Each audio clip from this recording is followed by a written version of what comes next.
సుఖములకు తాను స్థానమై ఉండడం కాదు, సమస్త సుఖములకు తాను స్థానమై ఉండి వాటిని పంపకం చేసేవాడెవరున్నాడో వాడికి శంభువు అని పేరు. ఈ ఈ సుఖము ఎంత గమ్మత్తుగా ఉంటుందో తెలుసా అండి లోకంలో. ఏమిటండి సుఖము అని మీరు అడగచ్చు నన్ను.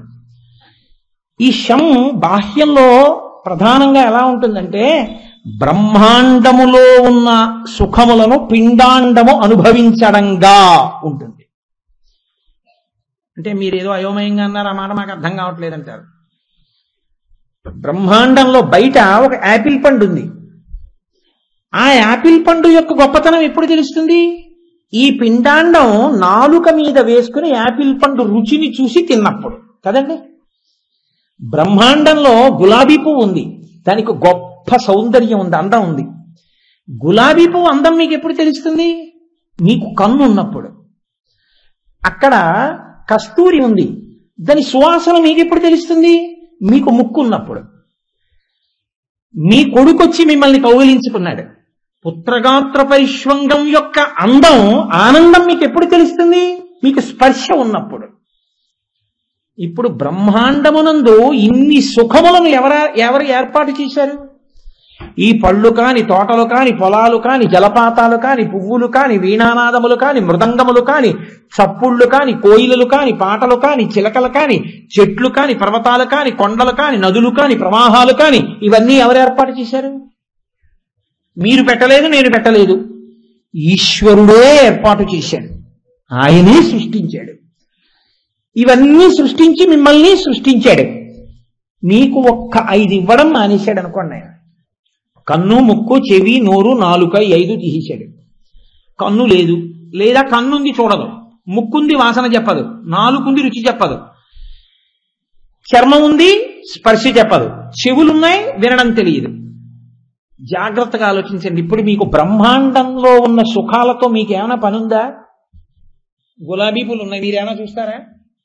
జలపాతాలు ఉన్నాయి, మీకేమైనా పనికొస్తాయా? చూస్తారా మీరు? పెద్ద దేవాలయ గోపురం ఉంది, మీరేమైనా చూస్తారా? గరుత్మంతుడు రెక్కలు విప్పి చక్కగా ఉన్నాడు, మీరు చూస్తారా? నందీశ్వరుడు శివలింగం వంక చూస్తూ ఉన్నాడు, పెద్ద మూర్తి, మీకేమైనా కనపడుతుందా? చిలక ఆకుపచ్చగా ఉండి ఎర్రటి ముక్కుతో ఉంది, మీరేమైనా చూసి సంతోషిస్తారా? మీకెందుకు పనికిరాదు అది. కస్తూరి, జవ్వాజి, జాపత్రి, ఆలుక ఇటువంటి సుగంధ ద్రవ్యాలు ఉన్నాయి, సన్నజాజి పువ్వుల పరిమళం ఉంది, మీకేమైనా పనికొస్తుందా? ముక్కు లేదు. నిప్పు కణిక పట్టుకొచ్చి మీ నాలుక మీద వేసినా, బందర్ లడ్డూ పట్టుకొచ్చి మీ నాలుక మీద పెట్టినా మీకోటే, ఎందుకంటే మీ నాలుకకు రుచి తెలియదు. బొగ్గు పట్టుకొచ్చి పెట్టినా మీరు తినేస్తారు. వేడి పదార్థాన్ని మీకు ఇలా తగిలించినా మీకు తెలియదు, ఫ్యాన్ పెట్టకపోయినా మీకు తెలియదు, పెట్టినా మీకు తెలియదు, ఎందుకంటే స్పర్శ తెలియదు. ఇప్పుడు చర్మముకు స్పర్శ లేదు, మీకు సుఖం లేదు. ఈ బ్రహ్మాండములో ఉన్నవి ఏవైనా ఈ 5 లేకపోతే మీకు పనికొస్తాయా? సుఖములు ఉంటాయా? లేవు. ఈ సుఖములన్నీ ఎప్పుడున్నాయో తెలుసా అండి? కంటికి చూడడం, ముక్కుకి వాసన చూడడం, నాలుకకి రుచి చెప్పడం, చెవికి వినడం, చర్మానికి స్పర్శ, ఈ 5 ఉంటేనే అవన్నీ ఉన్నాయి. ఈ 5 ఎవరిచ్చారు? అమ్మిచ్చిందా? నాన్నగారు ఇచ్చారా? మామయ్య ఇచ్చాడా? బాబాయ్ ఇచ్చాడా? పెళ్లిలో చదివించారా? ఎవరిచ్చారు? ఈశ్వరుడు ఇచ్చాడు. ఈ కన్ను పెట్టి కన్నుకి చూసే శక్తిని ఎవరిచ్చారు? లోపల తాను జ్యోతిగా కూర్చుని దాని వెలుగు దాని మీద పడి అది చూస్తోంది. నానాఛిద్ర ఘటోదర స్థిత మహాదీప ప్రభాభాస్వరం జ్ఞానం యస్యతు చక్షురాదికరణ ద్వారా బహిస్పందతే జానామీతి తమేవ భాంతమనుభాత్యేతత్ సమస్తం జగత్ తస్మై శ్రీ గురుమూర్తయే నమః శ్రీ దక్షిణామూర్తయే. ఆయనే లోపల జ్యోతిగా ఉండి కన్ను చూసేట్టు చేస్తున్నాడు, ఆయనే లోపల జ్యోతిగా ఉండి చెవి వినేట్టు చేస్తున్నాడు. చెవి ఉండి వినలేని వాళ్ళు లేరా? కన్ను ఉండి చూడలేకపోతున్న వాళ్ళు లేరా? ఈ 5 పని చేయిస్తున్నవాడు ఆయనే. బ్రహ్మాండములో అన్ని సుఖస్థానములను పెట్టినవాడు ఆయనే. అవి పెట్టాడు, ఇవి పెట్టాడు, దీనివల్ల అది చూసి మీరు సుఖాన్ని పొందుతున్నారు. ఇప్పుడు సుఖము అని మీరు అన్నవన్నీ ఎక్కడి నుంచి వచ్చాయి? ఆయనలోంచి వచ్చాయి. ఆ శ్రేష్టత కలిగి ఉంటాడంటే దాన్ని కాదు అని మాట్లాడగలిగినటువంటి శక్తి వేరొకరికి ఉండదు. అటువంటి స్థితి ఉన్నవాడెవరో ఆయన మాత్రమే సృష్టి స్థితి లయ మూడింటిని నిర్వహించగలిగినటువంటి వాడై ఉంటాడు. అది ప్రభుత్వము అన్న మాటకు అర్థం. దీన్నే మీరు ఇంగ్లీష్లోకి తీసుకెళ్లి మాట్లాడిన గాడ్ అంటాం. మనం భగవంతుడిని గాడ్ అంటారు. గాడ్ అని వాళ్ళు ఎందుకన్నారో తెలుసా అండి?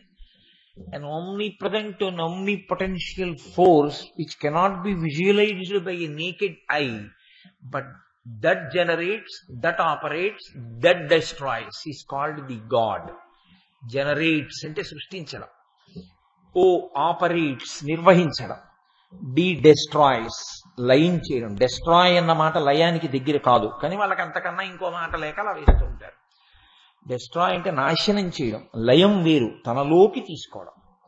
కాబట్టి ఏది సృష్టించి ఏది నిర్వహించి ఏది లయం చేస్తుందో అదే పరబ్రహ్మము, అదే ప్రభుత్వము, దానిదే పూర్ణాధికారం. ఇక ఆయనని కాదనగలిగిన వాడు వేరొకడు ఉండడు. పరిపాలన యందు మీరు ఒక విషయాన్ని గమనించవలసి ఉంటుంది. సహృదయుడు అన్న మాట మీరు ఎప్పుడంటారు? మీరు చేసే మంచి పనిని గమనించాలి, చెడ్డ పనిని గమనించాలి. చెడ్డ పనికి తగిన శిక్ష వెయ్యాలి. అయ్యో స్వామి ఏదో తెలియక చేశానంటే క్షమాభిక్ష పెట్టగలగాలి కదండి. మామూలుగా ప్రభుత్వంలో మీరు ఒక విషయాన్ని ఆలోచించండి. నేను ప్రభుత్వాన్ని విమర్శ చేస్తున్నానని మీరు అనుకోకండి. నేరం చెయ్యబోతున్నాడన్న విషయం ప్రభుత్వానికి పట్టుకోవడం చాలా కష్టం, కానీ నేరం జరిగిన తర్వాత పట్టుకునే ప్రయత్నమే ఎక్కువగా ఉంటుంది. కానీ ఈశ్వరుడి దగ్గర ఉన్న గమ్మత్తు ఏమిటో తెలుసా అండి? పైకి దొరకకుండా మీరు మనసుతో ఏం చేస్తున్నారో కూడా ఆయన పట్టుకుంటాడు. నేను పైకి చాలా మంచివాళ్ళే ఉండొచ్చు, కానీ నా మనసుతో నేను పాపం చేస్తూ ఉండొచ్చు. నా మనసుతో చేస్తున్న పాపాన్ని ఆయన పట్టుకుంటాడు, నా మనసుతో చేస్తున్నటువంటి పుణ్యాన్ని ఆయన పట్టుకుంటాడు. పట్టుకుని ఇన్ని కోట్ల కోట్ల కోట్ల జీవరాశుల యొక్క ఖాతాలలో ఎవరు చేసినటువంటి కర్మ వాళ్ళకి వేస్తూ ఉంటాడు. దానిని బట్టి ఉపాధిని మారుస్తూ ఉంటాడు. నువ్వు ఇది చేశావు, ఈ ఉపాధి పుచ్చుకో. నీకు మనుష్య ఉపాధి ఇచ్చాను, నువ్వు దాన్ని వాడుకున్న దాఖలా ఏం లేదు. దాన్ని ఈశ్వరుణ్ణి చేయడానికి నువ్వేం ఉపయోగించుకోలేదు, అహంకారానికి వాడావు. నీకెందుకు ఆ ఉపాధి? ఇది పడిపోయినప్పుడు చిట్ట చివరి స్మరణ దేని మీద ఉందో దానిలోకే మళ్ళీ పంపిస్తాడు, దానికి అనువైన స్థానంలోకి పంపిస్తాడు. కొడుకో కొడుకో కొడుకో ఏడుస్తూ పోయాడు అనుకోండి, ఆ కొడుకు దగ్గరే ఉండే ఓ కుక్కగా పంపిస్తాడు ఆ ఇంటికి. అంతకన్నా నువ్వు పట్టుకున్నది ఏం లేదుగా, చాలు కుక్కగా ఉన్నా మీ ఇంట్లోనే ఆ యజమాని దగ్గర కూర్చోవచ్చు. మీ ఆ అబ్బాయి తిని వదిలేసిన అన్నం నువ్వు తినచ్చు, మీ అబ్బాయి కుర్చీలో కూర్చుంటే నువ్వు కూర్చోవచ్చు, తోకోపచ్చు. మీ అబ్బాయి ఆఫీస్ నుంచి ఇంటికి రాగానే నువ్వు పరిగెత్తుకెళ్ళి 2 కాళ్ళు పైకెత్తి గుండెల మీదకి ఎక్కచ్చు. ఆ కోరిక తీరడానికి మనుష్య ఉపాధి ఎందుకు? మనుష్య ఉపాధి ఈశ్వరుణ్ణి చేరుకోవాలనే ప్రయత్నం ఉన్న వాళ్ళకి. దానికోసం ఇంకా చాలా మంది ఉన్నారు. అది నీకు అక్కర్లేదు. నీకు మనుష్య ఉపాధి ఇస్తే నువ్వు ఇంకొకలా వాడుకున్నావు, ఆఖరి స్మరణ దాని మీదేగా ఉండిపోయింది. అందుకు నీకు దానికి అనువైన ఉపాధిని ఇస్తాను అని దానికి అనువైన ఉపాధిని ఇస్తాడు. ఈ స్మరణ ఆఖరణ దేని మీద ఉండిపోయిందో చూడగలిగినటువంటి ప్రజ్ఞ ఉన్నవాడు ఈశ్వరుడు వినా వేరొకరు ఉండరు. కట్టుకున్న భార్యకి, కడుపున పుట్టిన బిడ్డలకి కూడా తెలియదు దేని మీద మనసు నిలబడి వెళ్ళిపోతున్నాడో. మనసు ఎవరి మీద నిలబడి బయటికి వెళ్ళిపోతోందో పంచేంద్రియ శక్తుల్ని పట్టుకుని ఎవ్వరికీ తెలియదు. అందుకే ధూర్జటి గుండెలు బాదుకుని ఏడ్చాడు కాళహస్తీశ్వరుడి దగ్గరికి వెళ్ళి. ఆయన పట్టుకున్నాడు శాస్త్ర రహస్యాన్ని. పట్టుకోడాడు మహానుభావుడైన. దంతంబుల్ పడనప్పుడే తనువుయం దారూఢి ఉన్నప్పుడే కాంతాసంఘము రోయనప్పుడే జరాక్రాంతంబు కానప్పుడే వింతల్ మేన చెవించునప్పుడే కురుల్ వెల్వెల్ల కానప్పుడే చింతింపన్వల మీ పదాంబుజములన్ శ్రీకాళహస్తీశ్వర అన్నాడు. ఒంట్లో ఓపికన్నన్నాళ్ళు నువ్వు ఇంకో దాన్ని పట్టుకుని ఓపిక తగ్గిపోయిన తర్వాత ఈశ్వరుణ్ణి పట్టుకుంటానంటే నీ మనస్సుకి అధ్యవసాయం ఇది. దానికి అలవాటు అయిపోయింది పట్టుకోవడం ఇంకో విషయాన్ని. ఇప్పుడు అది వృద్ధాప్యంలో పట్టుకుంటుందని నువ్వు అనుకుంటున్నావా? చాలా కష్టం. ఎవరో అదృష్టవంతులు అయితే అలా మారచ్చు. అంత్యమునందు అసలు నిలబడదు. ఆఖరణ అది వెళ్ళి వెళ్ళి వెళ్ళి వెళ్ళి మనస్సు దేని మీద బాగా అలవాటు పడిపోయిందో వాళ్ళ కోసమే వెంపర్లాడుతుంది. రాదు మళ్ళీ మనుష్య జన్మ, ఇవ్వడు ఈశ్వరుడు. అందుకే ఒక్క మనుష్య జన్మ దగ్గరికి వచ్చేటప్పటికొచ్చే పెద్ద పీచి ఏమిటో తెలుసా అండి? పునర్జన్మయందు ఈశ్వరునకు స్వాతంత్ర్యము లేదు. ఆయన వదిలిపెట్టేశాడు అక్కడ. నేను పుచ్చుకోను, గమనించి ప్రభుత్వాన్ని నడుపుతాను. నీకు మనుష్య శరీరం ఇచ్చాను, బుద్ధినిచ్చాను, నువ్వు దేన్ని ఎప్పుడూ పట్టుకుంటావో అదే నీకు చివర కూడా కనపడదు. అంతా బాగున్నప్పుడు ఈశ్వరుణ్ణి స్మరించడం కాదండి. అకస్మాత్తుగా నీకేదో ఉపద్రవం జరిగింది, అప్పుడు కూడా నువ్వు ఈశ్వరుణ్ణే స్మరించగలవా? అందుకు అలవాటు పడితే ప్రాణోత్క్రమణ సమయమునందు కూడా నీ బాధ ఈశ్వరుడికే చెప్తూ ఆయన మీద నిలబెడతావు. అందుకే అంత తేలికేం కాదు. ధృతి తప్పిన తరి అంటారు పోతన గారు. స్పృహ పోతుంటే మనసుని ఎక్కడ నిలబెడతావురా? అలవాటు లేదుగా నీకు. వెళ్ళి ఎక్కడో నిలబడుతుంది, భార్య మీదో బిడ్డల మీదో. ఉపాధి పోతుందంతే, పోయి హీనోపాధిలో వెళ్ళిపోతాడు. ఆయన ప్రభుత్వము అంటే అలా ఉంటుంది, అంత శ్రేష్టముగా ఉంటుంది. మనం లెక్కలు రాస్తే ఇన్ని తప్పులు రాస్తాం. వీడిది పట్టుకెళ్ళి వాడికి వేస్తాను, వాడిది పట్టుకెళ్ళి వీడికి వేస్తాను, నానా అల్లరి. ప్రావిడెంట్ ఫండ్ అకౌంట్ అన్నది చూడండి, ఎంతమంది ఇన్ని రకాల బాధలు పడిపోతుంటారో. ఎక్కడైనా అకౌంట్ అనేటప్పటికి అందులో తప్పు కూడా నీడలా ఉంటుంది. కానీ ఈశ్వరుడు యొక్క సమగ్రత యందు, ఆయన యొక్క నిర్వహణ యందు అటువంటి తప్పన్నది ఎన్నటికీ ఉండదు. ఆయన అంత జాగ్రత్తగా లెక్కలు కడుతూనే ఉంటాడు. ఆయన ప్రభుత్వము అన్న మాటకు అర్థం ఏమిటో తెలుసా అండి? ప్రభుత్వము అంటే అధికారము. ఆయన అధికారము ఎలా ఉంటుందంటే సృష్టి యందు, స్థితి యందు, లయయందు ఆయనే, వినా వేరొకడు ఉండడు.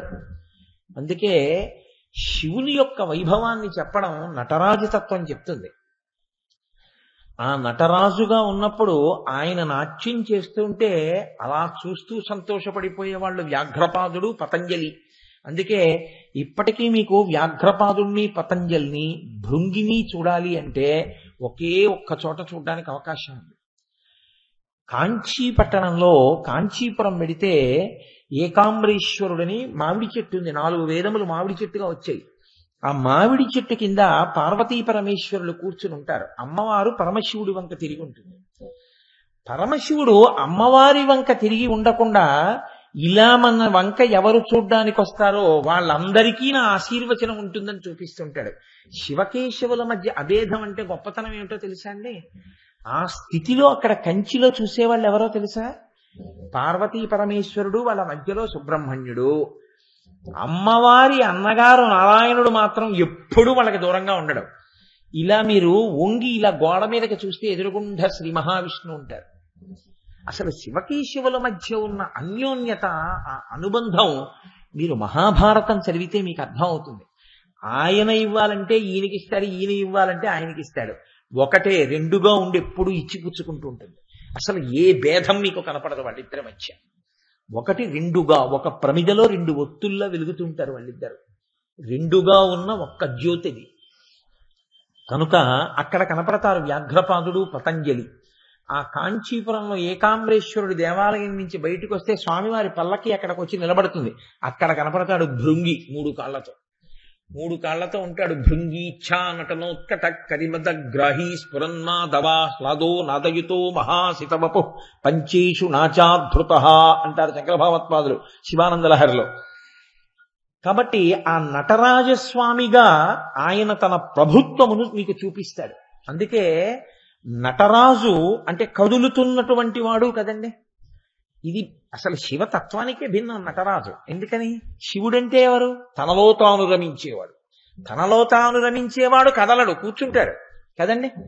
తనలో తాను రమించేవాడు ఎప్పుడు ఇలా ఉండి తనలో తాను ఆత్మానందమును అనుభవిస్తూ ఉంటాడు. కదిలిపోయేవాడు తనలో తానేం అనుభవిస్తాడు.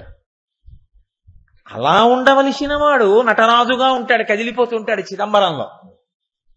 ఎవరు పరిపాలన చేస్తుంటాడో వాడు కళ్ళు మూసుకుని తనలో తాను అనుభవిస్తే పరిపాలన ఎలా చేస్తాడు?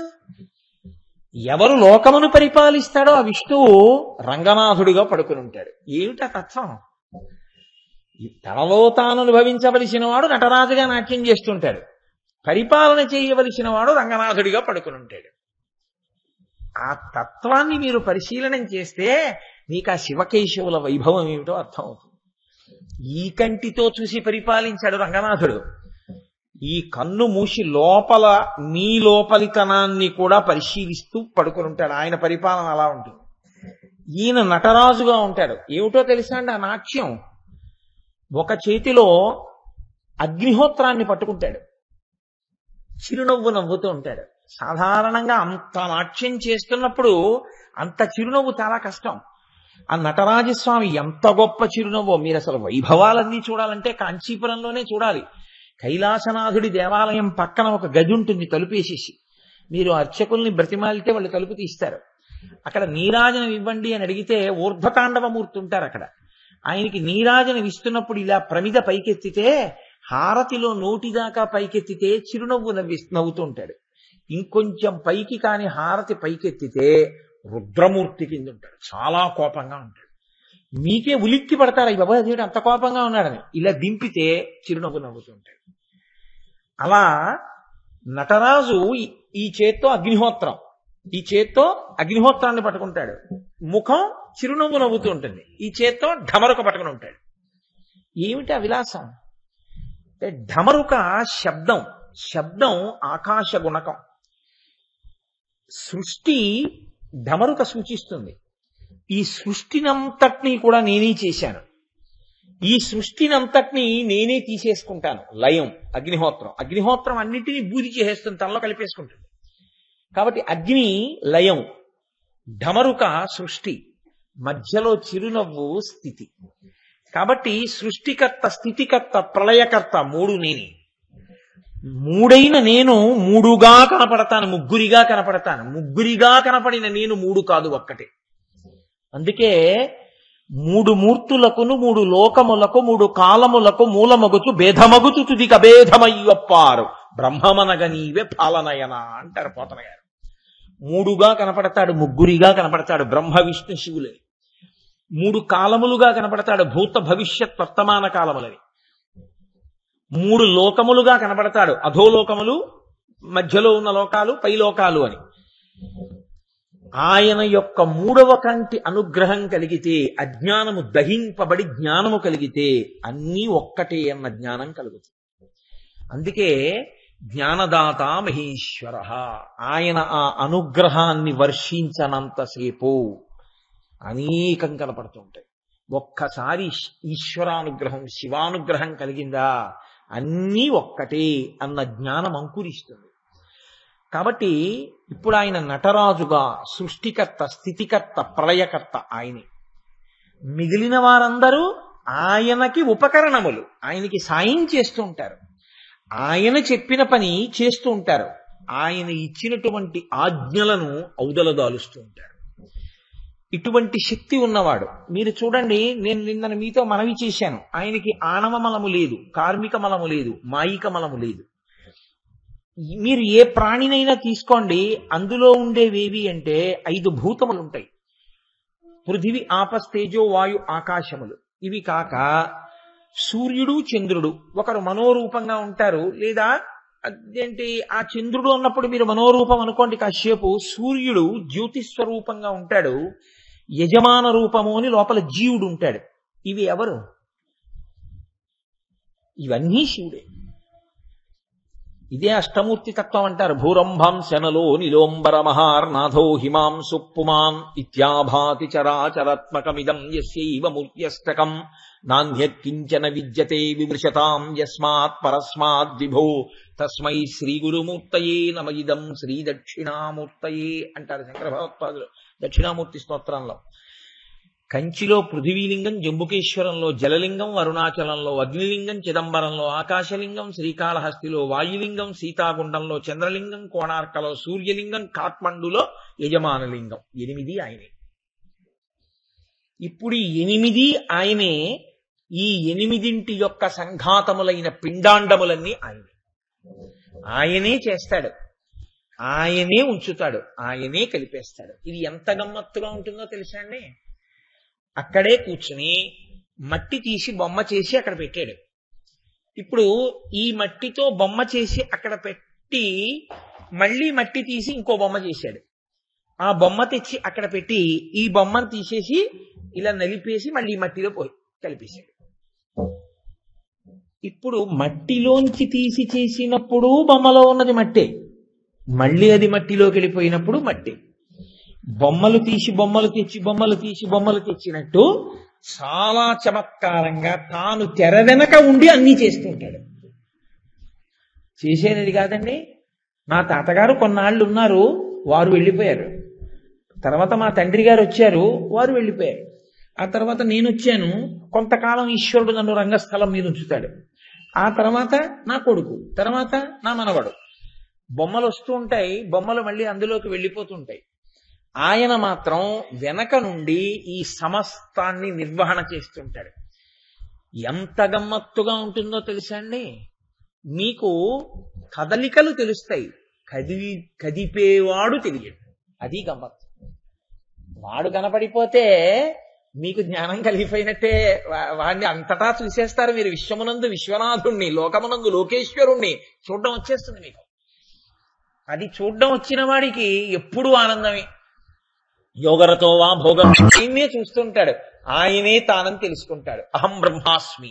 కాబట్టి ఆత్మకి చావు లేదు. పరమ తృప్తితో పరమ సంతోషంతో నిలబడిపోతాడు. ఈ కంటికి కనపడకుండా ఆయన వెనక ఉండి చేసేటటువంటి వాటిని బట్టి వాడిని చూడడం నేర్చుకుంటారు కొంతమంది. అది పరమభక్తి. ఈ పరమభక్తి ఎక్కడికి దారి తీస్తుందో తెలుసా అండి? జ్ఞానమునకే దారి తీస్తుంది. పుస్తకాలు చదువుకుంటే భక్తి వచ్చేస్తుందని మీరు అనుకోకండి. అందుకే భక్తి ఈశ్వరానుగ్రహము. భక్తి నేను భక్తిగా ఉంటానంటే రాదు, ఈశ్వరుడు అనుగ్రహిస్తే భక్తి కలుగుతుంది. మీరు చూడండి, నేను ఒక్కొక్కప్పుడు ఈ విషయాన్ని చెప్తూ ఉంటాను. జానపదులు ఉంటారు. జానపదులు వారికి ఏమీ పెద్ద గ్రంథ పరిచయం కానీ అక్షరాస్యత కానీ వారికి ఏమి ఉండదు. కానీ వాళ్ళు ఈశ్వరుడు ఎక్కడున్నాడో ఎలా ఉన్నాడో వాళ్ళు కొన్ని సాక్ష్యాలు చెప్తారు. ఎక్కడున్నాడయా ఈశ్వరుడు, ఏం చేస్తున్నాడయా మీరు అడిగారు అనుకోండి, ఇదిగోనయా ఇది లేకపోతే ఈశ్వరుడు ఉన్నాడని, ఇది ఇలా ఉండాలి అంటే ఈశ్వరుడు లేకుండా ఎలా ఉంటుంది అని ఆయన మీకు సాక్ష్యం చూపిస్తాడు. ఉన్నాడయా దేవుడున్నాడయా, కన్నులకు కనిపింపకున్నాడయా, కనిపింపకేమి చేస్తున్నాడయా. మిగిలిన వాళ్ళు అంటారు, ఉన్నాడు ఉన్నాడు అంటున్నావు కదా, దేవుడు ఏడైనా ఏం చేస్తున్నాడు?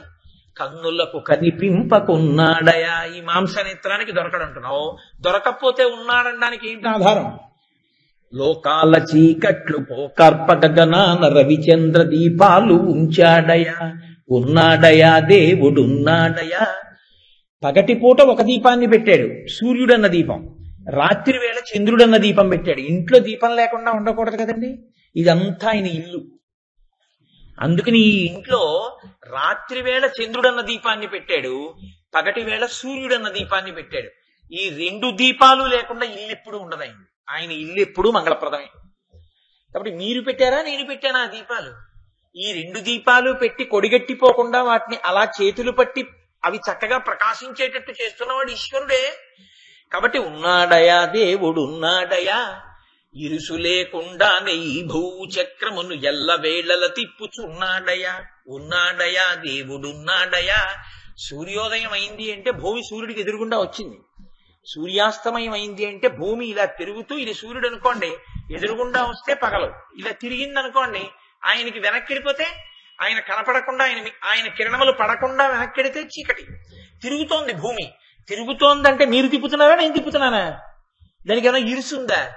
ఇరుసు లేకుండా ఈ భూచక్రమును ఎల్లవేళల తిప్పుచున్నాడయా, లక్షలాదిగనున్న నక్షత్రముల నెల్ల నేల రాలక మింట నిలిపాడయా, ఆధారమే లేని ఆకాశమును భూమిపై పడకుండా అంటే ఆపాడయా, ఉన్నాడయా దేవుడున్నాడయా, కన్నులకు కనిపింపకున్నాడయా. అటువంటి మహానుభావుడు పొంగి పొరలుచు వచ్చి భూమిపై పడకుండా కడలి రాయుడి కాళ్ళు కట్టాడయా. ఆయన ఆజ్ఞ లేకపోతే సముద్రం పొంగుతూ వచ్చి భూమి మీద పడిపోతుంది. చేతకాక 4 కెరటాలతో వచ్చి వెనక్కెడుతోంది ఏమిటది? ఎవరు శాసించారు సముద్రుణ్ణి? ఏదో 4 కెరటాలతో అలా వెళ్ళి వెనక్కెళ్ళు తప్ప చెలియలి కట్ట దాటి వెళ్ళడానికి వీల్లేదు అని ఎవరిలా వేలు పెట్టి చెప్తే ఆగిపోయింది? ఒక్కసారిది బయటికి వచ్చిందో అంతే, 1000 కోట్ల నష్టం జరిగిపోతుంది. ఎవరాపారు? మీరు చూడండి, కాళ్ళు చేతులు కట్టేస్తే గింజుకుంటారు. గింజుకుంటే బలవంతుడు ఎలా ఉంటుందో సముద్రం కెరటాలు రావడం అలాగే ఉంటుంది ఘోషతోటి. ఎంత గొప్ప దర్శనం చేశారో జానపదులు. పొంగి పొరలచు వచ్చి భూమిపై పడకుండా కడలి రాయుడి కాళ్ళు కట్టాడయా, జగతిలోనున్నట్టి జీవరాశులకెల్ల అన్నమిడి ఆదరించాడయా. తెర వెనక తానుండి తెర ముందు మన నుంచి తైతక్కలాడించుచున్నాడయా. ఇన్ని పనులున్నవాడెన్నటికో కనిపించునన్నమాట నమ్మకున్నారయ్యా. ఏమంటే కోటేశ్వరారు మీరు కనపట్టలేదేమిటి ఈ మధ్య అన్నారనుకోండి, ఏదో ఈ మధ్య చాలా పని ఒత్తిడిగా ఉంటుంది, అబ్బోహో పొద్దున్న అయ్యేటప్పటికి ఇంట్లో ఏదో అనుష్ఠానం వచ్చేవాళ్ళు వెళ్ళేవాళ్ళు, మధ్యలో ఆఫీసు, సాయంకాలం అయ్యేటప్పటికి మళ్ళీ ఉపన్యాసాలు, ఎక్కడికి వస్తాను, ఎక్కడికి రావట్లేదంట. చాలా పనులుంటే ఇంకోళ్ళకి కనపడడం కష్టం. ఏ పని లేదనుకోండి, అవతల వాడికి పనున్నా వెళ్ళేవాడు తలుపు కొడతాం కదా. కాబట్టి ఇన్ని పనులున్నవాడెన్నటికో కనిపించునన్నమాట నమ్మకున్నారయ్యా. ఇన్ని పనులున్నవాడు ఎలా కనపడతాడు? ఆయన పనులు ఆయన చేసుకుంటూ ఉంటాడు, లేకపోతే అన్నమేది జీవకోటికంతటికి. కాబట్టి మహానుభావుడయా, జీతభత్యము లేక గాలిలో సురుటీలు మన కొరకు తిప్పుచూ ఉన్నాడయా. గాలిని అలా కలుపుతున్నాడు ఆయన, ఇలా తోస్తుంటే గాలి అంతటా ప్రసరించి ఊపిరి అందుతోంది, సురుటీలు తిప్పుతున్నాడు.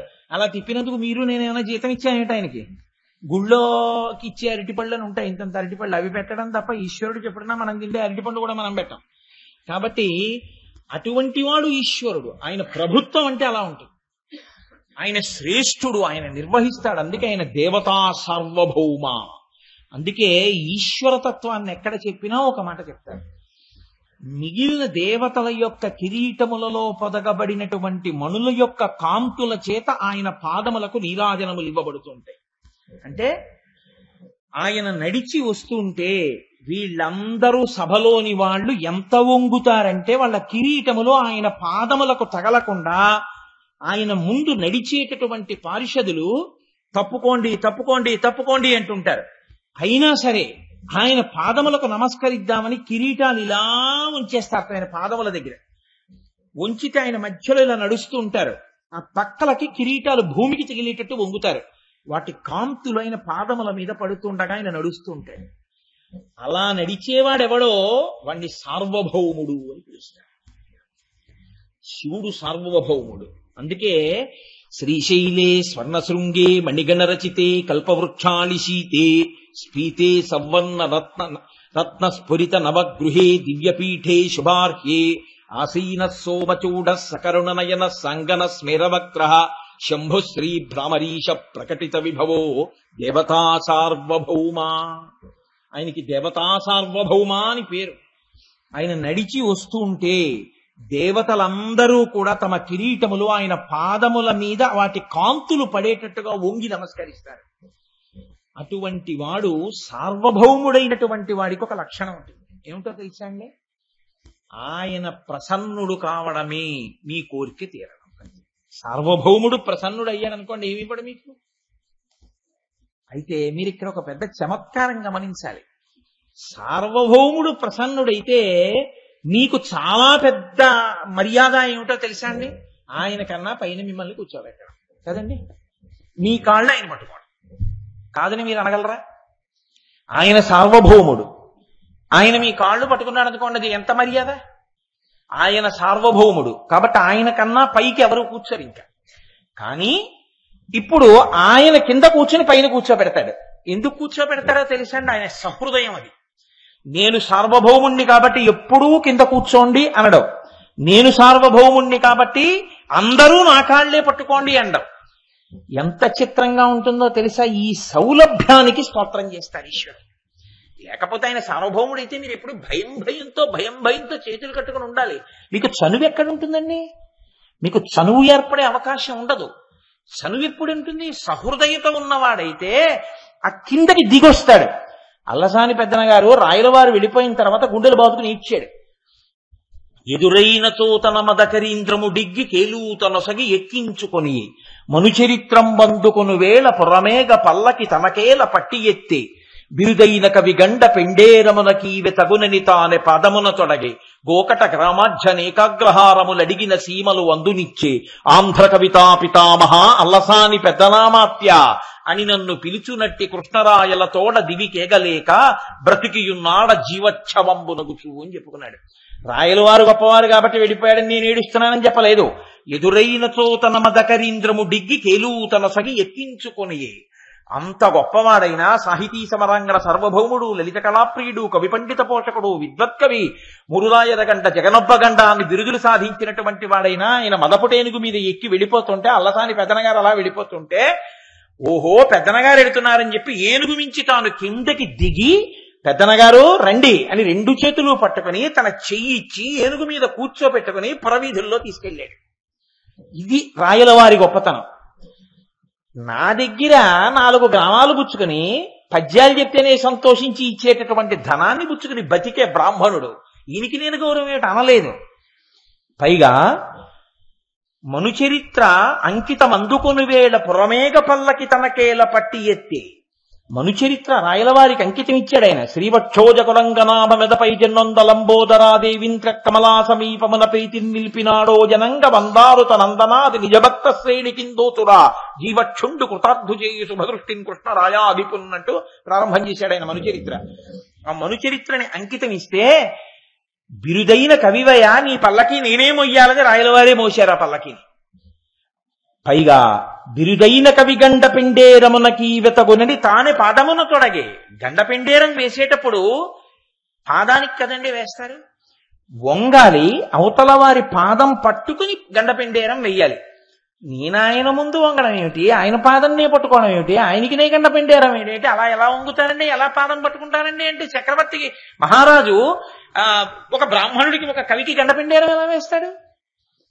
అంత గొప్పవాడైనా రాయలవారు తన గొప్పతనం కన్నా పెద్దనగారి గొప్పతనాన్ని చూసి నేను పరిపాలించిన సామ్రాజ్యం కాలగర్భంలో కలిసిపోతుంది, నేనంటూ మిగిలితే వెంకటాచలంలో వెంకటేశ్వర స్వామి వారి యొక్క అంతరాలయంలో నా భార్యలతో నేను పెట్టుకున్న విగ్రహాలే మిగులుతాయి తప్ప నా ఫోటోలు ఎక్కడా ఉండవు. ఇంకా నేను పరిపాలించే సామ్రాజ్యం అంతా కాలగర్భంలో కలిసిపోతుంది. కానీ మనుచరిత్ర నిలబడిపోతుంది. ఎందుకంటే పెద్దనగారి రచన అటువంటిది. అటువంటి వాడా శాశ్వతుడు, నేనా శాశ్వతుణ్ణి. కాబట్టి ఆయన పాదము నేను పట్టుకుంటానని ఓంగి గండ పెండేరం వేశాడు కాలు పట్టుకుని. అడిగితే చాలు గోకట గ్రామాధ్య నేకాగ్రహారములు అడిగిన సీమలు అందునిచ్చే, ఎన్ని కావాలంటే నిచ్చేశాడు. అటువంటి రాయలతో నేను కూడా వెళ్ళిపోకుండా స్వర్గానికి జీవోత్సవంలా బతికున్నానని ఏడిచాడు అల్లసాని పెద్దనగారు. ప్రభువు గొప్పతనం ఎక్కడుంటుందంటే పరిపాలన యందు మాత్రమే కాదు. పరిపాలన అన్న మాట మీరు చెప్పుకుంటూ పెడితే రాజుగారికి అవి ఉన్నాయి, రాజుగారికి ఇవి ఉన్నాయి అంటూ చెప్పుకుంటూ పెడితే దానికి అంతే ఉండదు. సార్వభౌముడన్నాక అన్నీ ఉంటాయి. కానీ ఉండవలసిన లక్షణం ఏమిటో తెలుసా అండి? ఈ అందుబాటు, ఈ లొంగుబాటు. ఇప్పుడు ఆయనొచ్చి పాదం పట్టుకుంటే అది ఎంత గొప్ప విశేషం. ఆయనే భక్తులకు అంతగా లొంగిపోయాడు, భక్తులకి వశుడైపోయాడు. ఎంత వశుడైపోయాడో తెలుసా అండి? ఆయన ప్రసన్న హృదయం అది. ఆయన అంతటి పరిపాలకుడై, అంతటి నటరాజై, అంతటి జగన్ నిర్మాణ దక్షుడై, సృష్టికర్తయై, స్థితికర్తయై, ప్రళయకర్తయై, తనకొక ఎంగిలి మాంసం ముక్క పెట్టిన వాడి భక్తికి ప్రీతి చెంది దాను భూమి మీదుండి పక్కనున్న కొండ మీద కన్నప్పని కూర్చోబెట్టాడు శ్రీకాళహస్తిలో. సార్వభౌముడా పైన కూర్చోవలసింది, ఒక బోయవాడు, ఒక కిరాతుడా పైన కూర్చోవలసింది. ఇది కదా శంకరాచార్యులు వారు చూసి గుండెలు బాధేసుకున్నారు. మార్గావర్తిత పాదుకా పశుపతే రంగస్య కూర్చాయతే గండూషాంబు నిషేచనం పురరిపోర్ దివ్యాభిషేకాయతే కించిద్వక్షిత మాంసశేష కబలం నవ్యోపహారాయతే భక్తి కిం నకరోత్యహో వనచరో భక్త్యావతంసాయతే. ఒక ఎంగిలి మాంసం ముక్కకి నోట్లో పట్టుకొచ్చి ఉమిషినటువంటి నీళ్లకి అభిషేకంగాను స్వీకరించి చెప్పుతో నిర్మాల్యం తీస్తే కూర్చెతో తీసినట్టుగా ఫలితాన్ని వేసి అనుగ్రహించవా? ఏమీ తెలియనటువంటి వాడు ప్రేమతో చేసినా సరే ఈశ్వరుడు ఎంత లొంగిపోతాడో చూపించాడు అందులో ఆయన. ఇది లేదు అనుకోండి, ఆయన పరిపాలకుడు అయితే మీకు వచ్చేదేమీ లేదు అని మీరు గుర్తుపెట్టుకోవాలి. ఆయన సార్వభౌముడు, ఆయన పరిపాలకుడు, ఆయన మహారాజు, ఎంతో సంపాదించాడు. బంగారు కణికల మధ్య బతికాడు, హంసతూలికా తల్పాల మీద పడుకున్నాడు, రాజనాల బియ్యంతో అన్నం తిన్నాడు. మీకేమైనా ఒరిగిందా? మీరెప్పుడు ఆయన్ని చూడలేదు. ఆయన బయటికి రాడు. కారే రాజులు రాజ్యములు గెలువరే గర్వోన్నతిం పొందరే వారేరీ సిరి మూట కట్టుకుని పోవంజాలిరే భూమిపై పేరైనం కలదే శిబి ప్రముఖులను ప్రీతిని యశక్కాములై ఈరే కోర్కెలు వరలంతలపరే ఈ కాలమున్ భార్గవ అంటారు పోతన గారు భాగవతంలో. ఎంతమంది రాజులు వచ్చారో, ఎంతమంది వెళ్ళిపోయారో, ఎవరు భూమి మీద శాశ్వతంగా ఉండిపోయారు, ఎవరి పేరు ఉండిపోయి. అది కాదు, ఆయన మహేశ్వరుడైతే మీకొచ్చే గొప్ప ఏమిటో మీరు చూసుకోవాలి. అప్పుడు మీకు భక్తి పాదుకుంటుంది. జగన్ ఆయన్ని స్తోత్రం చేసి ఆయన సార్వభౌముడండి, ఆయన సృష్టికర్త అండి, ఆయన స్థితికర్త అండి, ఆయన ప్రళయకర్త అండి, ఆయన తమీశ్వరాణం పరమం మహేశ్వరం తం దేవతానాం పరమంచ దైవతం, ఆయన దైవములకు దైవము దేవతలకు అధిపతి, ఆయన ఈశ్వరులకు ఈశ్వరుడు అని నేను ఓహో చెప్పేశాను అనుకోండి అరగంట. వాట్ ఇఫ్ అని మీరు అడిగారు అనుకోండి, అయితే ఏమిటి కాదు. ఎంతటి సార్వభౌముడో అంతటి సహృదయుడు. నీవు ఎన్ని పాపములు చేసి ఉన్నావన్నది కాదు, ఇన్ని పాపములు నా వద్ద ఉన్నాయి అని తెలుసుకుని ఆయన దగ్గర నువ్వు పడిపోవడం నీకు ఇప్పుడైనా అలవాటైతే, ఎంత పెద్ద దూది కొండైతే మాత్రం ఏమంటే కాల్చడానికి నిప్పు రవ్వ చాలదా? ఒక్కసారి మీరు త్రికరణ శుద్ధిగా ఆయన ముందు పడిపోతే చాలు, మీ పాపములు కాల్చడానికి ఆయన ఉదారుడై సిద్ధంగా ఉన్నాడు. కాదు, నిత్తి మీద పెట్టుకోవడానికి సిద్ధంగా ఉన్నాడు. శంకరాచార్యులు వారు శివానంద లహరిలో దెప్పి పొడిచారు. సరే, ఇప్పుడు మళ్ళీ నేను శివానంద లహరిలోకి వెళితే అవన్నీ బయటికి వచ్చే పనులా? కాబట్టి పరమశివుడు అంటే ఎంతటి పరిపాలకుడో, ఎంతటి ప్రభుత్వం ఉన్నవాడో, ఎంత శ్రేష్టమైన పరిపాలకుడో, అంతటి ఉదారుడు. ఈ ఔదార్యాన్ని అందుకోగలిగిన జన్మ ఏదో తెలుసా అండి? మనుష్య జన్మ ఒక్కటే. ఎందుకో తెలుసా? మిగిలిన ప్రాణులున్నాయి, వాటికి నేను శివాస్తోత్ర శతనామ స్తోత్ర వ్యాఖ్యానం చేస్తే మాత్రం తెలుసుకునేటటువంటి భాగ్యం ఉందా? అర్థం చేసుకుని వచ్చి నమస్కరించగలిగినటువంటి యోగ్యత ఉందా? ఉపాధికి రెండూ లేవు. శివ శివ అనలేవు అవి. కానీ వినగలిగినటువంటి అదృష్టం, ఓహో మనం ఆయన ముందు పడిపోతే చాలని, మళ్ళీ నేను ఈ తప్పు చెయ్యనని త్రికరణ శుద్ధిగా చెప్పి పడిపోతే మీ పాపరాశిని ధ్వంసం చేయడానికి ఈశ్వరుడు సిద్ధంగా ఉన్న సహృదయుడు. ఆయన పరిపాలనకున్న గొప్పతనం అదిని మీరు తెలుసుకోగలిగారనుకోండి, ఉత్తర క్షణంలో మహేశ్వర నామాన్ని వినడం వల్ల మీకు ప్రయోజనం కలుగుతుంది. అది మీకు అవగతం కానప్పుడు ఆయన మహేశ్వరుడైతే మీకేం కలిసి వచ్చింది నాకు చెప్పండి?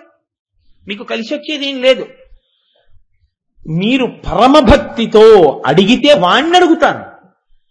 నేను అడుక్కుంటే ప్రతి వాళ్ళ ముందు నేను అడుక్కోవలసిన అవసరం నాకు లేదు. ఎవడు సార్వభౌముడో వాడి ముందు అడుక్కుంటాను. పెడితే వాడు పెట్టాలి, నాకు అడుగు నిండాలి. ఇస్తే వాడివ్వాలి ఏది ఇచ్చినా అని మీరు వాడి ముందు నిలబడ్డం మీకు అలవాటైందనుకోండి, వాడు ఏమివ్వడని మీరు అనుకుంటున్నారు? అప్పుడు ఆయన యొక్క ప్రభుత్వానికి అర్థం ఉంది కదండి. ఆయనకి ప్రభుత్వము అన్న మాటకు అర్థం ఎప్పుడు? నేను దీనుణ్ణి అని మీరు వెళ్ళి నిలబడితే ఇవ్వకుండా ఆయన దాచుకున్నాడు అనుకోండి, ఇప్పుడు ఆయన సహృదయత ఎక్కడుంది? శంకరాచార్యులు వారు ఇదే మాట అంటారు అమ్మవారితో. అమ్మా నీకు అదృష్టం కలిసి వచ్చిందమ్మా అన్నారు. ఏమిటి శంకరా అన్నారు ఆవిడ. అమ్మా ఎవరినన్నా రక్షిద్దామని నువ్వు చూస్తున్నావు, ఎందుకని? ఆనమ్రేషు జనేషు పూర్ణ కరుణ వైదగ్ధ్యముత్తాలయ మూకశంకరులు అంటారు అందులో మూక పంచజతిలో. నీకెందుకమ్మా, నీ దగ్గర బోలెడంత అనుగ్రహం ఉంది. మీ ఆయనకి ఇద్దామంటే అక్కర్లేదు, ఆయనే సార్వభౌముడు.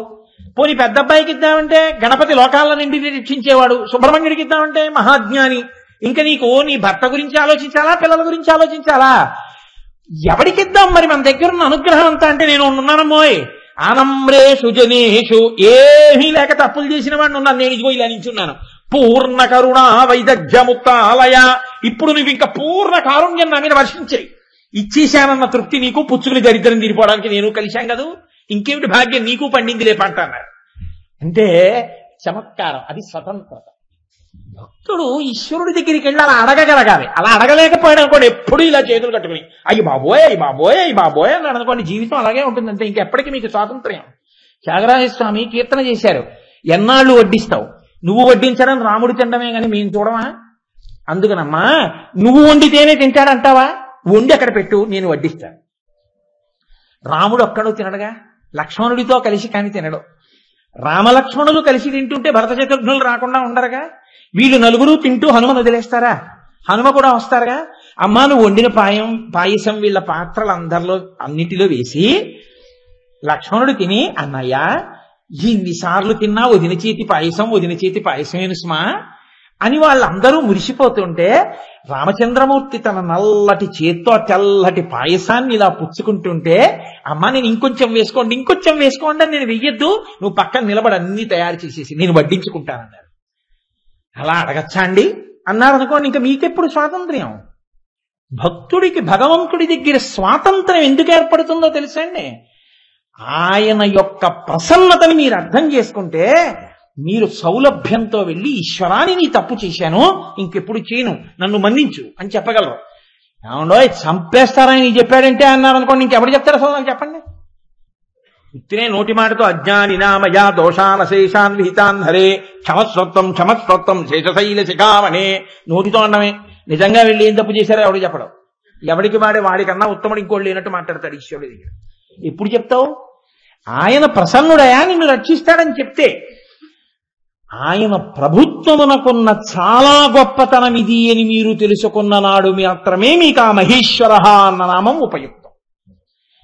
కాదు మీరు చూడండి, మీరు త్రికరణ శుద్ధితో ఈశ్వరుడి పాదాలు పట్టుకోవడం మీకు అలవాటైతే ఈశ్వరుడు మిమ్మల్ని ఏదైనా చేయగలడు. అదేమిటంటే నాకు ఇంత స్థితి వస్తుందా అని మీరు అనుకోక్కర్లేదు. ఆయన అనుకున్న నాడు బ్రహ్మగారు వ్రాసిన వ్రాత తుడిచి మిమ్మల్ని ఎంత పైనైనా ఆయన కూర్చోపెట్టగలడు. మీకు నేను ఒక ఉదాహరణ చూపిస్తాను. పెరియ పురాణం అని మనకు ఒక పురాణం, 63 మంది నాయనార్ల కథలు చెప్తుంది. నాయనార్లు శివభక్తులు, ఆళ్వారులు విష్ణు భక్తులు. విష్ణు శివ నాకేం భేదం లేదు, వాళ్ళు అలా పట్టుకున్నారు వీళ్ళు ఇలా పట్టుకున్నారంటానంతే నేను. అందులో 63 మంది నాయనార్లలో మూర్తి నాయనార్ అని ఒక నాయనారు. ఆయనకి శివుడంటే మహాప్రీతి. కానీ ఆ రాజ్యాన్ని పరిపాలించేటటువంటి రాజు కూడా చాలా శివభక్తుడై ఉన్నప్పటికీ జరగరాని సంఘటన ఒకటి జరిగింది. పక్కనే ఉన్నటువంటి భిల్లనాయకుడు ఒకడు సైన్యంతో వచ్చి ఆ రాజుని సంహరించాడు. ఆయన పాషండ మతస్థుడు, ఆయనకి శివారాధన అంగీకరించాడు. కాబట్టి ఆయన శివలింగాన్ని ఆరాధన చేయనిచ్చేవాడు కాదు. సరికదా, ఈ ఊళ్ళో శివుడికి పూజ చేసేవాళ్ళు ఎవరు అని పేర్లు అడిగి తీసుకున్నాడు. మొట్టమొదటి పేరు మూర్తి నాయనార్ది. ఈయన ఎక్కువగా శివుణ్ణి దేంతో ఆరాధిస్తాడు అని అడిగాడు. చందనపు చెక్కలు తీసుకెళ్లి అరగదీసి చందనాన్ని అలదుతూ ఉంటాడు ఎక్కువగా. ఆయన ఏం చేశాడు, అసలు ఎవ్వరూ ఎక్కడా చందనపు చెక్క అమ్మడానికి వీల్లేదు, కొట్లన్నీ మూసేయండి అన్నాడు. చందనం లేదు. ఈయనకి చందనం ఇవ్వకపోతే ఉండలేడు ఈయన ఈశ్వరుడికి. ఈయన పూజ గదిలోకి వచ్చి కూర్చుని శివలింగాన్ని చూసి ఏడిచాడు, ఈశ్వరా నువ్వు పరిపాలకుడవు, కానీ వీడు నేను పరిపాలకుండా అంటున్నాడు, నీకు చందనం ఇవ్వద్దంటున్నాడు.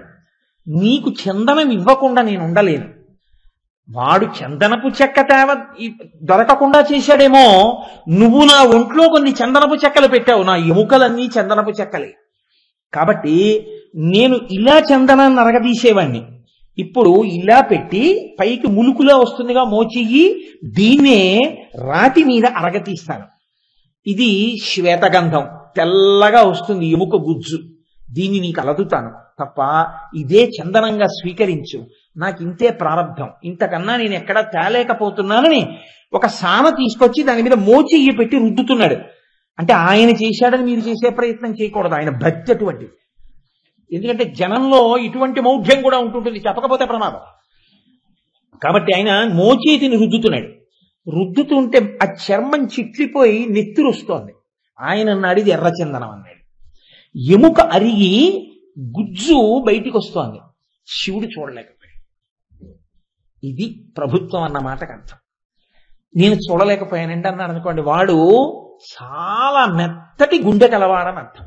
ఆ చెయ్యిని నేనిచ్చిన ఎముకలేగా, ఏమవుతుంది ఇంతపాటు అరగదీస్తే అన్నాడు అనుకోండి, కఠినుడు పరిపాలకుడు. ఆయన గభాలను పరిగెత్తుకొచ్చి శంకరుడు కౌగిలించుకున్నాడు. మూర్తి మూర్తి ఎంత పని చేస్తున్నావు, మోచేతిని అరగదీసేస్తున్నావా, ఇదిగో నేను ఇస్తున్నాను చందన కాష్టం, ఇది అరగదీసి నాకు కలదు, అలా అరగదీకు నేను చూడలేనన్నాడు. ఎవరు? శివుడు మూర్తి నాయనార్ని. ఇది బతిమాలాడు పట్టుకుని, అయ్యా అలా అరగదీయకు అని. సరే ఆయన చందనం అరగదీసి ఇచ్చాడు. ఇవాళ ఇచ్చే ఒక కర్ర అయిపోతుంది, రేపు మళ్ళీ దొరకదు, ఎలా నేను చూస్తాను ఈ సంగతి, కంగారు పడ.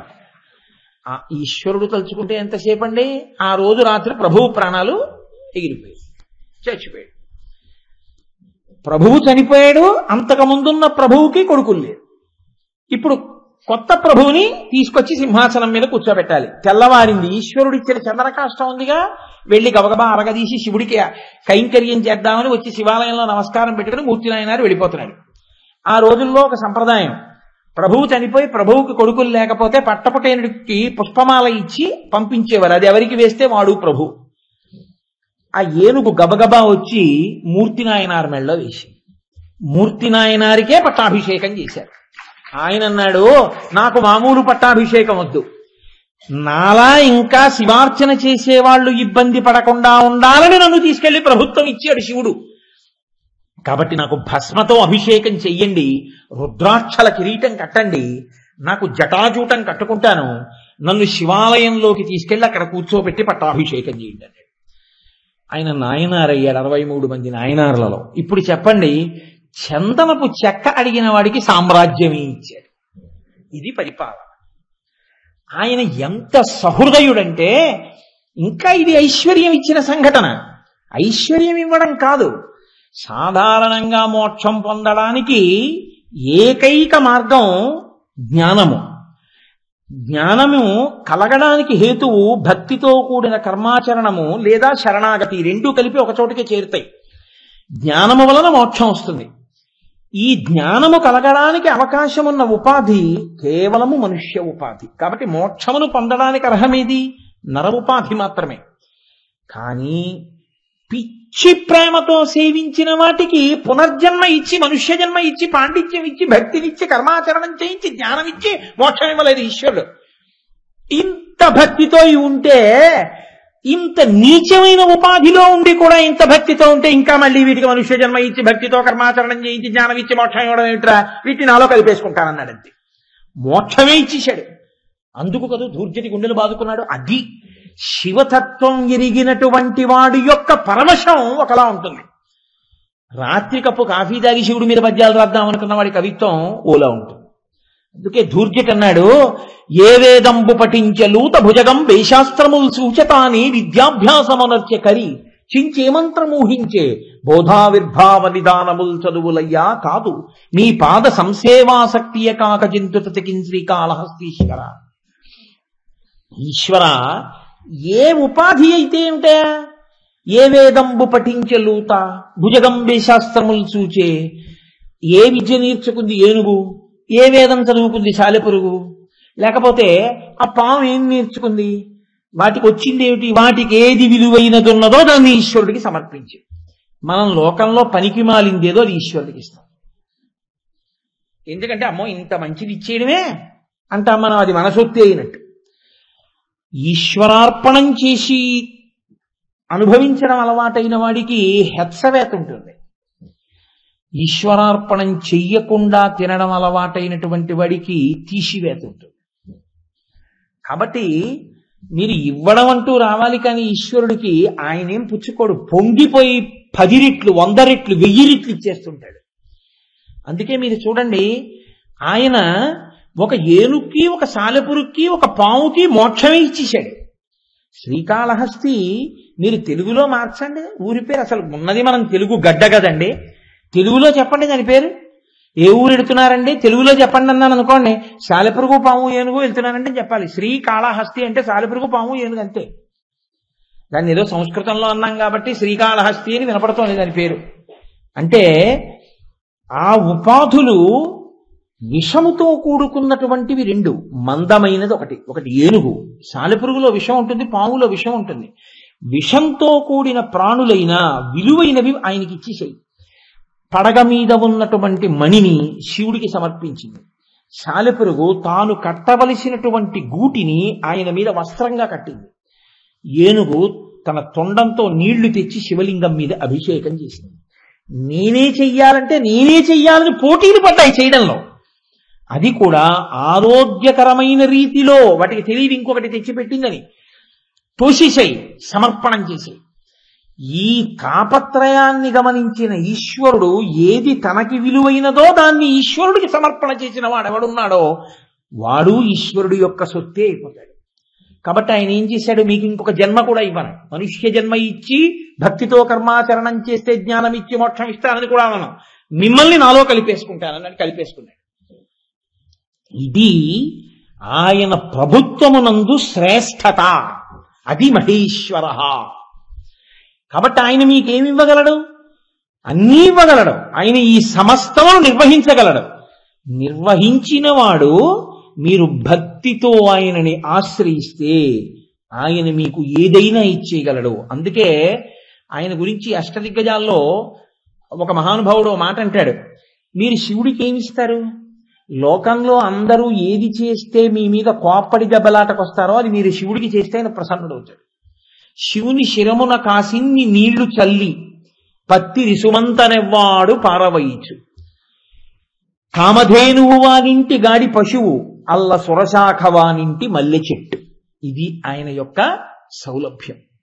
శివుని శిరమున కాసిన్ని నీళ్లు చల్లి, మీరు అలా వెళ్ళిపోతే ఎవరి తల మీద నీళ్లు చల్లి వాయ్ అని పిలిచారనుకోండి, ఏటా పిలవడం? పేరు పెట్టి పిలవలేవా లేకపోతే తట్టి పిలవలేవా? ఇక నీళ్లు చల్లడం ఏంటి, ఒంటి నిండాను అని కోపడతాడు. శివుడికి ఏం చేస్తాం? వెళ్ళి పట్టుకెళ్ళి తలకో చెప్పుడు నీళ్లు పోసేస్తుండడమే ఆయనకి.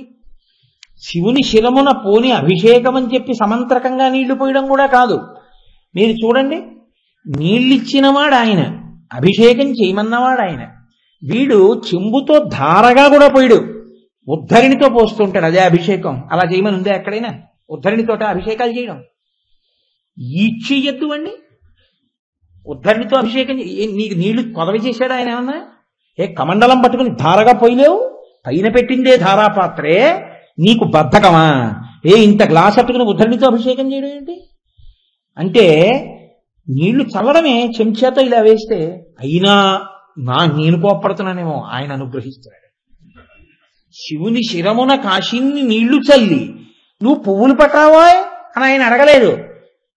పత్తిరి సుమంతనెవ్వాడు పారవయిచు, మారేడు దళాలు విసిరేయడమే. అయ్య బాబోయ్, కార్తీక మాసం 1,00,000 బిల్వార్చనలు చేస్తారు. ఒకసారి గుళ్ళోకి వెళ్ళి చూడండి ఎంత భక్తిగా ఉంటాయో. శివాలయం ముఖమంటపంలోకి తీసుకొచ్చి కింద బట్ట కూడా వేరు, గోనె బస్తాలతో తీసుకొచ్చి ఇలా ఇలా ఇలా ఇలా ఇలా ఇలా దులిపేస్తారు అక్కడ. అవన్నీ ఎక్కడుంటాయి? నేల మీదే. అసలు ఆ నేల పృథివీలింగం అక్కడే అయిపోయి. ఇప్పుడు నేను ఇంకా శివార్చన అసలు ఎలా చేయాలన్న చేత లేనిపోను కూడా ఎందుకు వచ్చింది నేను చెప్పను. కానీ అవన్నీ ఈ మారేడు దళాలు పట్టుకెళ్లేటప్పుడు ఒక విధి విధానం ఉంది. ఓ పెద్ద పళ్ళెంలో భార్య మారేడు దళాన్ని తుడిచి దాని మీద సాలెపురుగు కానీ ఏదీ లేకుండా బూజు లేకుండా తుడిచి, కన్నాలు లేనిది, కొరికి వేయబడింది, పురుగులు తిననిది, ముక్కలు కానిది, 3 ఆకులు ఉన్నది దళాన్ని పళ్ళెంలో పెట్టి పళ్ళెం ఇస్తూ ఉండాలి, ఖాళీ పళ్ళెం తీసేస్తూ ఉండాలి. ఆయన ఒక్కొక్క దళాన్ని తీసి ఈశ్వరుడి మీద వేస్తే ఈయన తగిలిందా లక్ష్మీ కటాక్షం, బోర్లా పడిందా జ్ఞానం కలుగుతుంది. మారేడు దళం లక్ష్మీ స్థానం. ఒక్కళ్ళని చేస్తామండి అలాగా. ఇలా రొట్ట పైకెత్తి అందులో పురుగే ఉందో, గొంగళీ పురుగే ఉందో, సాలెపురుగే ఉందో, బూజే ఉందో, వేడే ఉందో, ఒకాకుందో, ఈనుందో, ముళ్ళుందో మనకు అనవసరం. వేసేయడమే శివలింగం మీద. అవే తొక్కేయడం. వాటిని ఇలా ఇలా సరిచేసి చుట్టూ శివలింగం పైకొచ్చేటట్టు చేశాం. భక్తి ఇన్ని చేసినా నువ్వు మారేడు దళాలతో పూజ చేస్తున్నావా, పత్రి విసిరేస్తున్నావా? ఆకులు ఆయన మీద, ఆకులు విసురుతున్నావు ఆయన మీద. సార్వభౌముడు ఆయన కన్నెర్ర చేస్తే. కానీ ఆయన అంటాడు, పోన్లేరా పాపం ఏదో తెచ్చి వేశాడు కదా, కోటేశ్వరరావు నీకెందుకు ఇంత అల్లరి, నేను పుచ్చుకునేవాడిని అంటాడు. కాబట్టి పత్తి రిసుమంతనెవ్వాడు పారవయిచు. ఆయన వెంటనే ఏంటంట, కామధేనువు వానింటి గాడి పశువు పట్టుకెళ్ళి వాళ్ళ కోష్టంలో కట్టేస్తాట. గోష్టంలో పట్టుకెళ్ళి ఓ కామధేనువుని పట్టుకెళ్ళి కట్టేస్తాట. కామధేనువు వానింటి గాడి పశువు, అల్ల సురశాఖ వానింటి మల్లె చెట్టు. కల్పవృక్షాన్ని పట్టుకొచ్చి వాళ్ళ ఇంట్లో మల్లె చెట్టు కింద పాతేసి వెళ్ళిపోతాట. ఇంతటి సులభుడు. ఈ మహేశ్వరత్వంలో ఉన్న ప్రభుత్వమునందున్న సౌజన్యమునకు శంకర భగవత్పాదులు పొంగిపోయారు శివానంద లహరిలో. ఆయన అన్నారు, అర్హసి రహసి స్వతంత్ర బుద్ధ్యా వరివసితుం సులభ ప్రసన్నమూర్తి అగణిత ఫలదాయక ప్రభుర్మే జగజదికో హృది రాజశేఖరోస్తి. ఏమి శ్లోకం అండి! అనుభవించిన శంకర భగవత్పాదుల యొక్క గళంలోంచి వచ్చినటువంటి శ్లోకం. ఆయన అన్నారు, అర్హసి రహసి స్వతంత్ర బుద్ధ్యా. సార్వభౌముడు మీకు లొంగిపోయాడు, ఏదో కారణం మీకు లొంగిపోయాడు ఆయన. ఇప్పుడు సార్వభౌముడు మీ దగ్గర ఉన్నాడు, మీరు పట్టుకున్నారు ఆయన. ఇప్పుడు ఆయన్ని మీరు తీసుకెళ్లి పక్కన పెట్టుకుని, ఈయన్ని నేను లొంగ తీసుకున్నాను, ఈయన ఏం మీరు పుచ్చుకోలేదు, సింహాసనం మీద మీరు కూర్చోలేదు, ఆయన్ని మీ చెప్పు చేతల్లో పెట్టుకున్నారు. ఇప్పుడు మీకు ఏదో కావాలి, మీరేం చేస్తారు? ఏమో అది చేయించు అంటారు. అంటే ఆయన ఏం చేస్తారు? మీకు లొంగిపోయాడు కాబట్టి. సార్వభౌముడైనా కూడా ఇదిగో పాదం పట్టుకున్న వాళ్ళలాగా, కొండ మీద కూర్చోబెట్టిన వాళ్ళలాగా గురువు గారికి అది చేసి పెట్టండి అంటాడు. అంటే ఇప్పుడు ఏమైంది? సార్వభౌముడే లొంగిపోతే మీకు తీరని కోరికే ఉంటుంది. సార్వభౌముడు ఎందుకు లొంగిపోతాడండి అలాగా? ఆయన దగ్గర సైన్యం లేదు, పేకొత్తరించేయడం, ఆయన్ని లొంగ తీసుకోవడం తేలిక. లొంగిపోతాడయా ఈ సార్వభౌముడు? దేనికి లొంగిపోతాడో తెలుసా? ప్రీతితో ఒక్క మారేడుదలం వేయి లొంగిపోతాడు. అప్పుడు ఆయన ఏం చేయొచ్చో తెలుసా? అరహసి రహసి అందరూ చూస్తుండగానే పూజ చేయొచ్చు. అంటే ఏం చేస్తున్నారండి? పూజ చేసుకుంటున్నారు. అందరికీ తెలిసేట్టు పూజ చేయొచ్చు. రహసి ఎవ్వరికీ తెలియకుండా ఇక్కడే కూర్చోబెట్టుకుని పూజ చేయొచ్చు. మానస పూజ చేయొచ్చు. అక్కడ ఉన్నవాడు ఇక్కడికి ఎలా వస్తాడు? లొంగాడు ఇక్కడికి వస్తాడు. స్వతంత్ర బుద్ధ్యా అక్కడికి వచ్చి చేస్తాను కూర్చో, ఇక్కడ అక్కడ కూర్చుంటాడు. నేను అక్కడికి రావడం కుదరదు, ఇక్కడికి వచ్చి కూర్చో, ఇక్కడికి వచ్చి కూర్చుంటాడు. మారేడు దళాలు పట్టుకొచ్చాను వేస్తున్నాను పుచ్చుకుంటాడు. మారేడు దళాలు లేవు, మంచినీళ్లు లేవు, రైల్లో ఉన్నాను కూర్చో, ఇక్కడ మనసుతో సంకల్పించి వేస్తున్నాను, ఇదిగో మారేడు దళం పుచ్చుకో. అలాగే బాబాయ్ అక్కడ లేకపోయినా పుచ్చుకుంటాడు. స్వతంత్ర బుద్ధ్యా లొంగ తీసుకున్నానయా నేను, లొంగిపోయాడు నాకు. అందుకని ఇప్పుడు నువ్వు శివుడి దగ్గరికి వెళ్ళి పూజ చేస్తున్నావా? అక్కడ కూర్చో వస్తున్నానంటే కూర్చుని పూజ పుచ్చుకుంటున్నాడా? అక్కడ కూర్చుని పూజ పుచ్చుకుంటున్నాడు. ఈశ్వర శివాలయానికి వస్తున్నాం మేము ఇవాళ, మీకు నమస్కారం చేద్దాం అనుకుంటున్నాం, సిద్ధంగా ఉండండి పుచ్చుకోవడానికి. రావోయ్ రావోయ్ రావోయ్ ఎదురు చూస్తుంటాను. పూర్ణకుంభం అంటే అదేనండి. పూర్ణకుంభం మీద చెయ్యి ఎందుకు వేస్తారో తెలుసా? ఈశ్వరుడు వెంపర్లాడతాట. అమ్మో వీడు వస్తున్నాడా, అమ్మ బాబోయ్ వాడొచ్చి నా దగ్గరికి రావడం ఏంటి? తండ్రి కొడుకుని చూసి ప్రీతి పొందినట్టు చూడకుండా ఉండలేక గుళ్ళోంచి బయటకు వస్తాడు. బయటకు వచ్చి రాజద్వారం నిలబడికి రా రా రా రా ఎన్నాళ్ళకు వచ్చావురా నాన్న అంటాడు. అంటే వచ్చాను ఏంటని షేక్ హ్యాండ్ ఇవ్వకూడదు. స్వామి నమస్కారం, ఆ పూర్ణకుంభాన్ని ఒకసారి తాకి లోపలికి వెళ్ళాలి పూర్ణకుంభంతో. ఈశ్వరుడు బయటికి వస్తే పూర్ణకుంభం బయటకు వచ్చిందంటారు. అందరికీ పూర్ణకుంభం అందుకే ఇవ్వరు. ఆ భక్తి కలిగిన వాళ్ళకే, అధికారం ఉన్న వాళ్ళకే పూర్ణకుంభం ఇచ్చి లోపలికి తీసుకురావాలి. కాబట్టి ఈశ్వర మేము వస్తున్నాము, మీరు ఇవాళ శివాలయంలో ఉండండి, పూజ చేస్తాం, అక్కడ ఉండి పుచ్చుకుంటాడు. ఈశ్వర ఇవాళ మాకు ఆలయానికి రావడం కుదరట్లేదు, మీకు పూజ చేయడం కుదరట్లేదు బాహ్యంలో, మేము ఇవాళ వెళ్ళిపోతూ కారులో కూర్చుని పూజ చేద్దాం అనుకుంటున్నాం, రండి. వస్తున్నాను. కారు ఎక్కి ఇక్కడ కూర్చుంటాడు. కారు వెళ్ళడానికి జగన్నాథపురం 25 నిమిషాలు పడుతుంది. రత్నైకల్పితమానసం హిమజలై స్నానంచ దివ్యాంబరం నానారత్న విభూషితం మృగమదామోదాంకితం చందనం జాజీ చంపక బిల్వపత్రచితం పుష్పంచ ధూపం దదా దీపం దేవదయానిధే పశుపతే హృత్కల్పితం గృహ్యతాం. ఇదిగో ఆవు పాలతో అభిషేకం చేస్తున్నాను గుచ్చుకోండి అని ఆ పాలు పోసేశారు. కోటేశ్వరరావు గారు అభిషేకం చేసేశాడు, వేసేస్తాడు ఖాతాలో. స్వతంత్ర బుద్ధ్య శంకరాచార్యులు వారు పొంగిపోయారు. ఆయనకి నేను చేయడం ఏంటా, నా దగ్గర పుచ్చుకుంటున్నాడు నేను చెప్తే. అక్కడికి వచ్చి చేస్తానంటే అక్కడ కూర్చుని పుచ్చుకుంటాడు, ఇక్కడికి వచ్చి కూర్చుని పుచ్చుకో అంటే ఇక్కడికి వచ్చి కూర్చుని పుచ్చుకుంటాడు. అంత లొంగిపోయాడు. అంత లొంగిపోయిన వాడిని నేను అడిగితే ఏ పని నాకు చేయడు? వరివసితం నేను అర్చిస్తుంటే అలాగా సులభ ప్రసన్నమూర్తి అగణిత ఫలదాయక. ఏమి మాటలండి శంకరాచార్యులు వారివి! అగణిత ఫలదాయక, ఈ ఫలం ఇస్తాను ఆ ఫలం ఇస్తాడని లెక్కలు పెట్టుకో. ఏమివ్వలేడని అడుగంతే, ఏదైనా ఇస్తాడు. నీకు లెక్క చెప్పడం కుదరదా?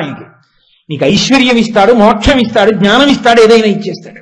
అగణిత ఫలదాయక జగదధికో, ఆయన జగత్తు కన్నా అధికుడు, కానీ నాకు లొంగిపోయాడు. జగదధికో హృది రాజశేఖరోస్తి ప్రభుర్మే, ఆయన లోకమునకంతటికి ప్రభువు, కానీ నా మాట వింటాడు. ఎందుకని? అలా లొంగిపోయేటటువంటి లక్షణం ఆయనకుంది. ఆయన అంతటి సులభుడు. జగదధికో ప్రభుర్మే హృది రాజశేఖరోస్తి. ఇక్కడే ఉన్నాడయా చంద్రశేఖరుడు.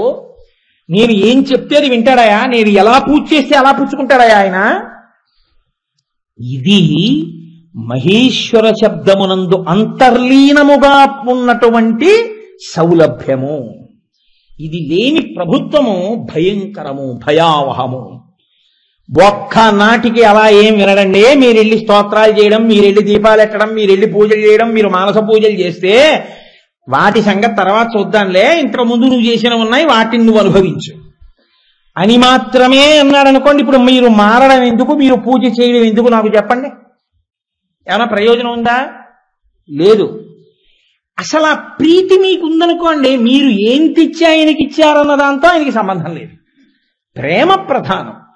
నాకు 67 వచ్చి షష్ఠి పూర్తి అవుతోంది అనుకోండి. షష్ఠి పూర్తి అవుతుంటే నా కొడుకు రావడం ప్రధానం, నా కోడలు రావడం ప్రధానం, నా మనవలు రావడం ప్రధానం, నా కూతురు అల్లుడు నా మనవలు రావడం ప్రధానం. వాళ్ళు రాకుండా ఓ 10,000 రూపాయలు పంచేటి పంపించారనుకోండి, వాళ్ళకి రావడం ఇష్టం లేదు. నాన్నగారంటే ఇప్పుడు వాడికి పొడ పట్టలేదు. జన్మ జన్మాంతరం వల్ల నాకు అటువంటి స్థితి కలగకుండుగాక, మీ మీద పెట్టకూడదని నాకు మీద పెట్టుకుంటున్నారు. కాబట్టి వాడు రావడం మానేసి నాన్నగారు బాగుండదు, 10 మందిలో నేను రాలేదు అనుకుంటారు, నేను ఇచ్చిన పంచ అని చెప్పి కట్టుకోండి 10,000 రూపాయలు పంచ పంపించాడు అనుకోండి, నాకేమైనా తృప్తా? పొంగిపోతానా ఆ జరీ చూసుకుని? నా కొడుకు వచ్చి నాన్నగారండి ఎలాగైనా మీ షష్ఠి పూర్తికి రాకుండా ఉండడం ఎలాగని ఆఖరికి ఇంకా సెలవు ఇవ్వాలంటే నేను రిజైన్ చేసేస్తున్నాను అన్నానండి. ఎప్పుడూ లేనిది ఎంతో కోపం వచ్చి దెబ్బలాడేశాను. ఇదేమిటా ఏదో అనుకున్నాం కానీ నిజంగా నువ్వు అంత వెళ్ళి తీరాలి అంటే ఇంత ప్రేమ ఉంది నాన్నగారి మీద అనుకోలేదు. తప్పకుండా వెళ్ళిరా అని సెలవిచ్చారు నాన్నగారు. ఆఖరి నిమిషంలో రైలు ఎక్కాను.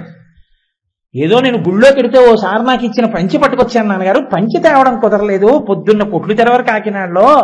నాన్నగారండి ఏం చేయని ఈ పంచి తెచ్చాను మీకు అన్నారనుకోండి, కొడుకు తన కోసం ఉద్యోగమే వదిలేస్తానని పట్టుకొచ్చిన 60 రూపాయల పంచ నాకు ప్రీతిపాత్రమై, అది నాకు కుర్చీళ్లు సరిపోకపోయినా సరిగ్గా చాలకపోయినా మోకాళ్ళ మీదకి పంచెళ్ళిపోతున్నా అది కట్టు కూర్చునే నేను శతఛిద్రాభిషేకం చేసుకుంటాను. అవునా కాదా?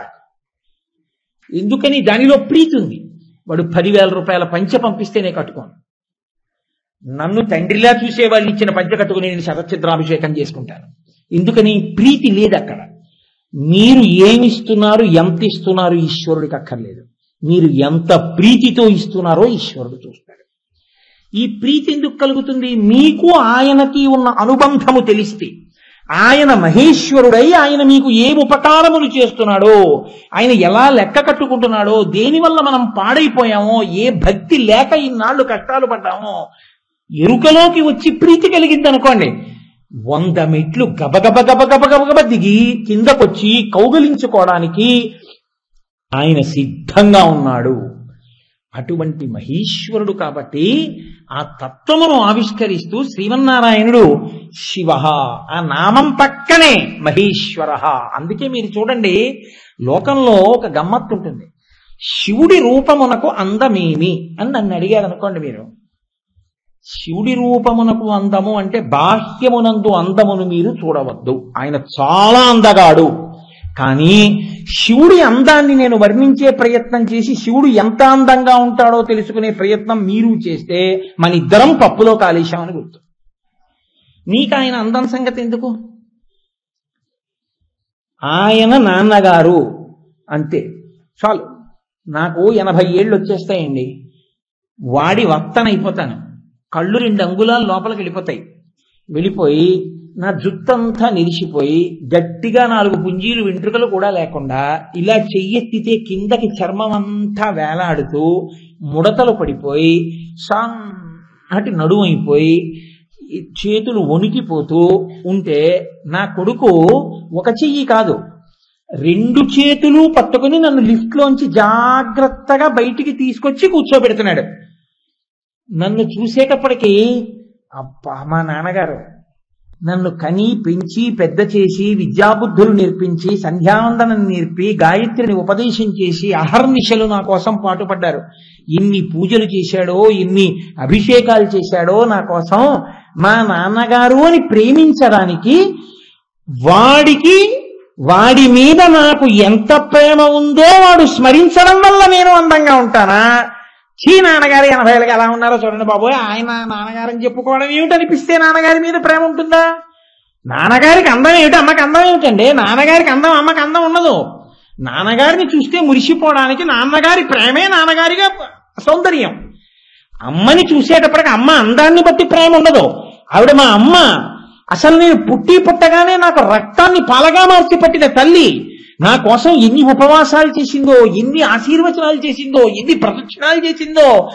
అబ్బో, మా అమ్మ ఎంత పెద్దదైపోయిందో. మా అమ్మని వచ్చి ఆ అమ్మ దగ్గరకు వచ్చి అమ్మ చెయ్యి పట్టుకుని, అమ్మ పాదాలు పట్టుకుని, అమ్మ నువ్వు ఇంకొంచెం తినమ్మా, ఏం పర్వాలేదమ్మా అని అమ్మతో మాట్లాడుతూ అమ్మ కాళ్ళు పడుతుంటే గొడుగు కర్రవా సన్నగా అయిపోయిన అమ్మ పాదములు పడుతూ ఈవిడికి ఇంత పసుపు రాసుకుని పారాన్ని పెట్టుకుని శివాలయానికి ప్రదక్షిణం చేసేది పిచ్చి అమ్మాయి ఎలా అయిపోయిందో అని మీరు తలుచుకున్నప్పుడు ప్రేమ చేత మీ కన్నుల వెంట నీరు కారడం వల్ల మీకు అమ్మాయింది కదప్ప. ఇవాళ అందం లేదని మీరు అనుకుంటే అమ్మాయిందా? శివుడి యొక్క అందం చెప్పడం ఏంటంటే నా బుర్ర, శివుడు అందం చెప్పలేడు. శివుడు తండ్రి, మీ దృష్టిని బట్టి ఆయన అందగాడు. మీకు ఆ దృష్టి లేకపోతే ఆయన అంతవికారుడే. అందుకే శివ శబ్దమునకు శోభ శబ్దము కలిసిపోతుంది. శివం సుందరం. శివం సుందరం ఎందుకు అవుతుందో తెలుసా అండి? ఎప్పటికీ తండ్రి. లోకంలో తండ్రులు ఎక్కడి వరకు వస్తారంటే, లోకంలో తండ్రి ఎప్పుడు కొడుకు కన్నా ముందే వెళ్ళాలనే కోరుకుంటాడు ఏ తండ్రి అయినా. ఆయన తండ్రితనంలో ఉన్న గొప్పతనం ఏమిటో తెలుసా అండి? అందరూ గుమ్మం వరకు శ్మశానం వరకు వచ్చి ఆగిపోయినా ఆ తర్వాత కూడా తోడుండేవాడంటూ ఉంటే ఆయన ఒక్కడే, ఇంకెవ్వరు ఉండడు. మోక్షమే ఇవ్వగలిగిన వాడు, ఐశ్వర్యం ఇవ్వగలిగిన వాడు, అందం ఇవ్వగలిగిన వాడు, ఏదైనా ఇవ్వగలిగిన వాడు, ఆయనని అడిగితే ఇవ్వలేనిదన్నది ఏది ఉంటుంది లోకంలో?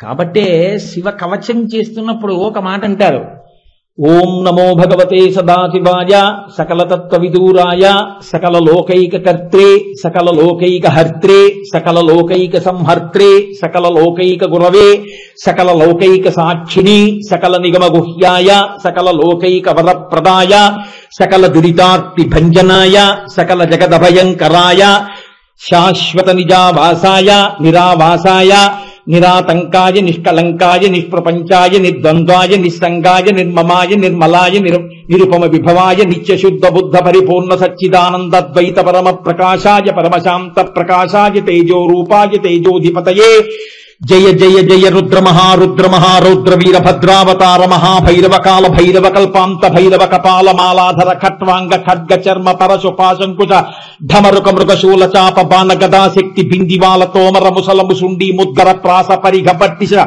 శతఘ్ని చక్రాధ్యాయుధ భీషణ కర సహస్రదంష్ట్రాకరాల వదన వికటాట్టహాస విస్ఫాటిత బ్రహ్మాండ మండల నాగేంద్రహార నాగేంద్ర వలయ నాగేంద్ర చర్మ ధర మృణ మృత్యుంజయ త్రయంబక త్రిపురాంతక విరూపాక్ష విశ్వేశ్వర వృషభ వాహన జ్వల జ్వల ప్రజ్వల ప్రజ్వల మహామృత్యుమపమృత్యు భయం నాశయ నాశయ రోగభయముచ్ఛాదయోచ్ఛాదయ మమ శత్రూనిచ్ఛాటయోచ్ఛాటయ శూలేన విదారయ విదారయ కుఠారేణ భింది భింది ఖడ్గేన చింది చింది కుఠారేణ వ్యపోధయ వ్యపోధయ మమ పాపం శోధయ శోధయ ముషలేన నిష్పేషయ నిష్పేషయ బాణై సంతాడయ సంతాడయ యక్ష రక్షాంసి భీషయ భీషయ భూతాని విద్రావయ విద్రావయ కూష్మాండ భూత భేతాళ మారీకన బ్రహ్మ రాక్షస గణాత్ సంత్రాసయ సంత్రాసయ మామాభయం కురు కురు విత్రస్తమాశ్వాసయ ఆశ్వాసయ దుఃఖాతురం మామానందయానందయ క్షుత్రుషార్థం మామాప్యాయ అప్యాయ అమృత కటాక్ష వీక్షణేన మామాలోకయాలోకయ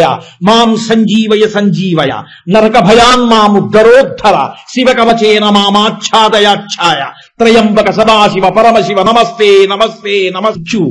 కోరికని కాల్చగలిగిన వాడు మృత్యువుని తన్నగలిగిన వాడు. ఆ హృదయం పట్టుకున్నారు శంకర భగవత్పాదులు.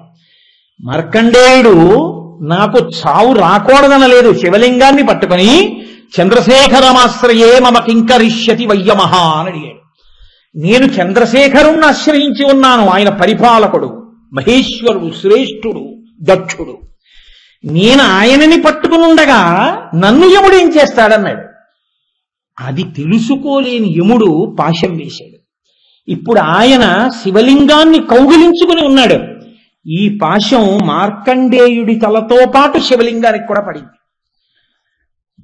ఇంత కండ కావరమా అన్నాడు స్వామి. అంతే లేచొచ్చి ఎడమ కాలెత్తి పాదులు ప్రాణం వదిలేశాడు. యముడు చనిపోయాడు. శంకర భగవత్పాదులు అన్నారు, వక్షస్థాడనమంత కస్య కఠినాపస్మార సంవర్ధనం భూభృత్ పర్యటనం నమత్సురశిర కోటీర సంఘర్షణం కర్మేదం మృదులస్య తావక పదద్వంద్వస్య గౌరీపతే మచ్చేతో మణిపాదుకా విహరణం శంభో సదాంగీకురు. ఈశ్వర, యమధర్మరాజు యొక్క వక్షస్థలం చాలా కఠినంగా ఉంటుంది. దాన్ని తన్నినప్పుడు నీ పాదం ఎంత సొక్కిపోయిందో. శ్రీశైలే స్వర్ణశృంగే మడిగణ రచితే కల్పవృక్షాళిశీతే. సాయంకాలం అయ్యేటప్పటికి ఆ శ్రీశైలం కొండ మీద తిరుగుతావుగా. సంధ్యారంభ విజృంభితం శృతిశిరస్థానాంతరాధిష్ఠితం సప్రేమ భ్రమరాభిరామమసకృత్సద్వాసనాశోభితం భోగీంద్రాభరణం సమస్త సుమన పూజ్యం గుణావిష్కృతం సేవే శ్రీగిరి మల్లికార్జున మహాలింగం శివాలింగితం. సాయంకాలం అయ్యేటప్పటికీ శ్రీశైలం కొండ మీద దిగుతాడు ఆయన ప్రదోష వేళలో వెళుతూ. అప్పుడు ఆ శ్రీశైల పర్వతం మీద తిరిగేటప్పుడు నీ పాదములు ఎంత సొక్కిపోతున్నాయో. కాబట్టి శంకర ఒక పని చెయ్యి, నీకొక మణిపాదుకలకు జంట ఇస్తాను, నీ పాదములకు ఆ మణిపాదుకలను తొడుక్కో. ఏమిటో తెలుసా మణిపాదుకలు? నా మనసుని మణిపాదుకలుగా ఇచ్చేస్తున్నాను, పుచ్చేసుకోండి స్వామి అన్నారు. అంటే తన మనసుని ఈశ్వరుడి పాదముల దగ్గర పెడుతున్నానని చెప్పడానికి శంకరాచార్యులు వారికి నిజంగా ఆయన మనసు పరమశివుడి పాదముల వద్ద లేదా? కాదు, మనకి నేర్పడానికి ఆయన ఆ స్థాయికి దిగొచ్చారు జగద్గురువులై. కాబట్టి మహానుభావుడైనటువంటి శంకరుడు మృత్యువులకు మృత్యువు. ఆయన్ని నమ్ముకున్న వాడికి లోటేమిటండి? ఆయన్ని నమ్ముకున్న వాడికి భయం ఎక్కడుంది? నిన్న మీతో అన్నానుగా, శివభుజంగ స్తోత్రం చేస్తూ శంకర భగవత్పాదులు అంటారు, యముడు తన మహిషం మీద ఎక్కి గంటలు మోగుతుండగా ఉసురు తీయడానికి వచ్చే సమయానికి ఎవడు శివనామం చెప్తుంటాడో, ఎవడు ప్రతిరోజు శివభుజంగం చేస్తాడో వాణ్ణి కాపాడడానికి శంచఘంటాం. మా స్వామి నడువుకి గంటలు కట్టుకుంటాడు. సుగంధిం పుష్టివర్ధనం, మంచి సువాసనలు వస్తుంటాయి మా స్వామి వస్తుంటే. ఆ సువాసనలతో గంటలతో ఆయన వృషభవాహనం మీద వస్తుంటేట తోకెత్తి పరిగెడుతుందిట ఈ మహిషం. అప్పుడు ఆయన వచ్చి, నానా బెంగ పెట్టుకోకురా, నాలో కలిసిపోతున్నావని మెల్లిగా కుడిచివి దగ్గర కూర్చుని తారకం చెప్తాట. అందుకనే నమ సోమాయచ రుద్రాయచ నమస్తామ్రాయచ అరుణాయచ నమ శంగాయచ పశుపతయేత నమ ఉగ్రాయచ భీమాయచ నమో అగ్రే వదాయచ దూరే వదాయచ నమో హంత్రేచ హనీయసేచ నమో వృక్షేభ్యో హరికేశేభ్యో నమస్తారాయ నమ శంభవేచ తారాయచ. సంసార సాగరమును దాటిస్తాడు. అంతటి సులభుడు ఏం చేశాడని దాటించాలి? నేనేమీ చేయలేదని చెప్తే చాలు. శ్రీశైలేషు భజింతునో యభవు కాంచీనాథు సేవింతునో కాశీవల్లభు కల్వబోధునో. నేనేం చేశాను స్వామి? నా శీలం అణువైన మేరువణుతున్ రక్షింపవే నీ కృపా శ్రీ శృంగార విలాసహాసమలచే శ్రీకాళహస్తీశ్వర. నేనేమీ చెయ్యలేదని చెప్తున్నాను. ఏమీ చెయ్యలేదని చెప్పాడు రా పాపం వీడని. నువ్వు నేను నెత్తి మీద పెట్టుకో, ఎవరు కాదన్నాడు?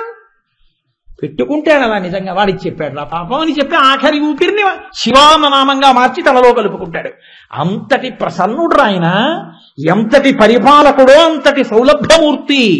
ఇది చెప్పడం మహేశ్వర.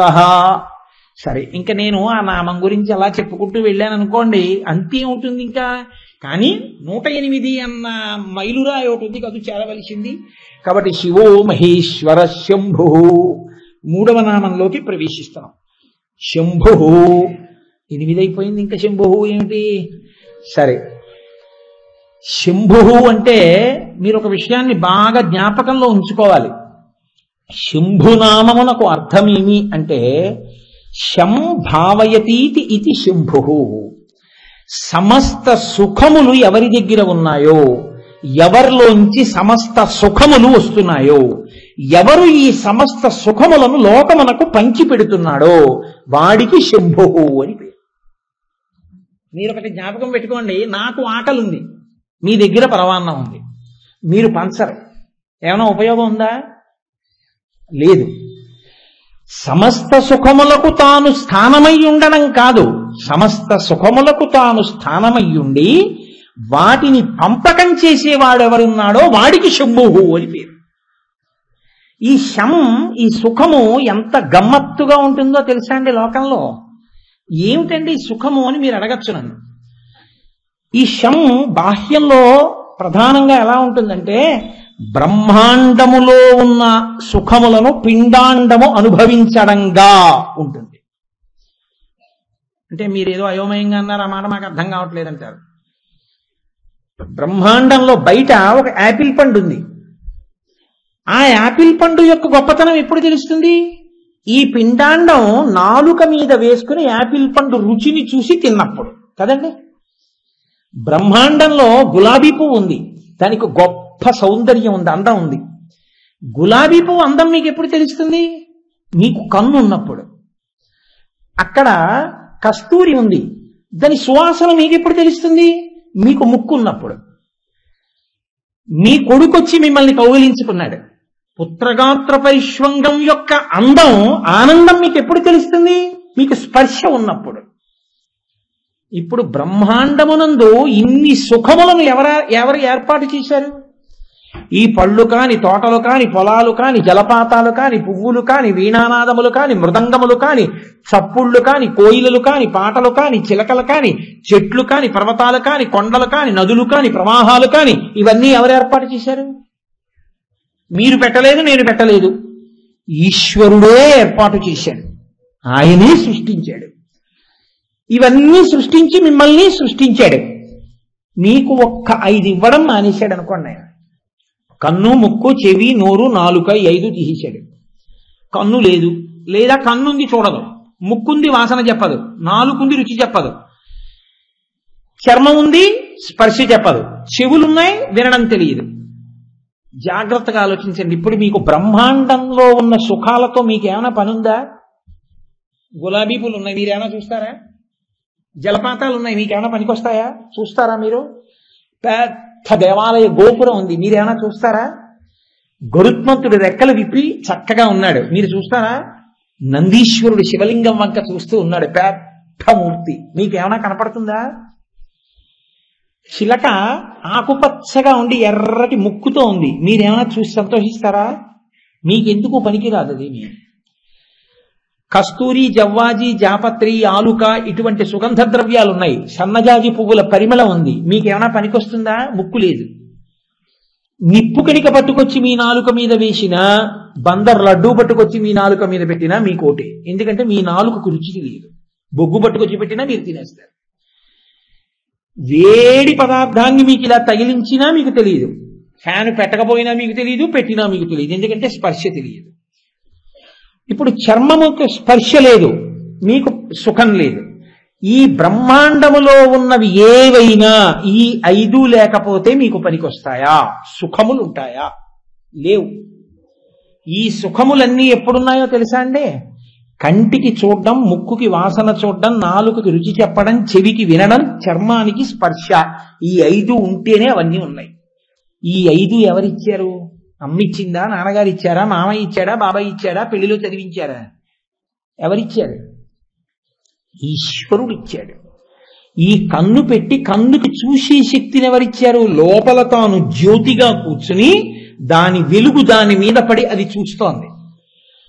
నానాచిద్ర ఘటోదర స్థిత మహాదీప ప్రభాభాస్వరం జ్ఞానం యస్యతు చక్షురాదికరణ ద్వారా భైస్పందతే జానామీతి తమేవ భాంతమనుభాత్యేతత్ సమస్తం జగత్ తస్మై శ్రీ గురుమూర్తయే నమః శ్రీ దక్షిణామూర్తయే. ఆయనే లోపల జ్యోతిగా ఉండి కన్ను చూసేట్టు చేస్తున్నాడు. ఆయనే లోపల జ్యోతిగా ఉండి చెవి వినేట్టు చేస్తున్నాడు. చెవి ఉండి వినలేని వాళ్ళు లేరా? కన్ను ఉండి చూడలేకపోతున్న వాళ్ళు లేరా? ఈ 5టిని పని చేయిస్తున్నవాడు ఆయనే. బ్రహ్మాండములో అన్ని సుఖస్థానములను పెట్టినవాడు ఆయనే. అవి పెట్టాడు, ఇవి పెట్టాడు, దీనివల్ల అది చూసి మీరు సుఖాన్ని పొందుతున్నారు. ఇప్పుడు సుఖము అని మీరు అన్నవన్నీ ఎక్కడి నుంచి వచ్చాయి? ఆయనలోంచి వచ్చాయి కదా. ఆయన లోపల ఉండి కంటిని చూసే శక్తిని వెనక్కి తీసేశాడనుకోండి, మీకు చాలా సుఖస్థానములు ఆగిపోతాయి, ఇంకా చూడలేరు.